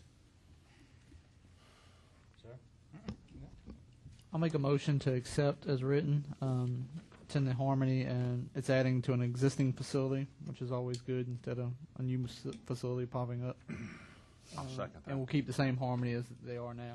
In general harmony. All right, we have a motion to accept as written. We also have a second. Any opposition? So be it. Variance granted, sir. Move we adjourn. Thank you. Adjourned. Get some cushions on here. I think this is yours. I didn't bring up.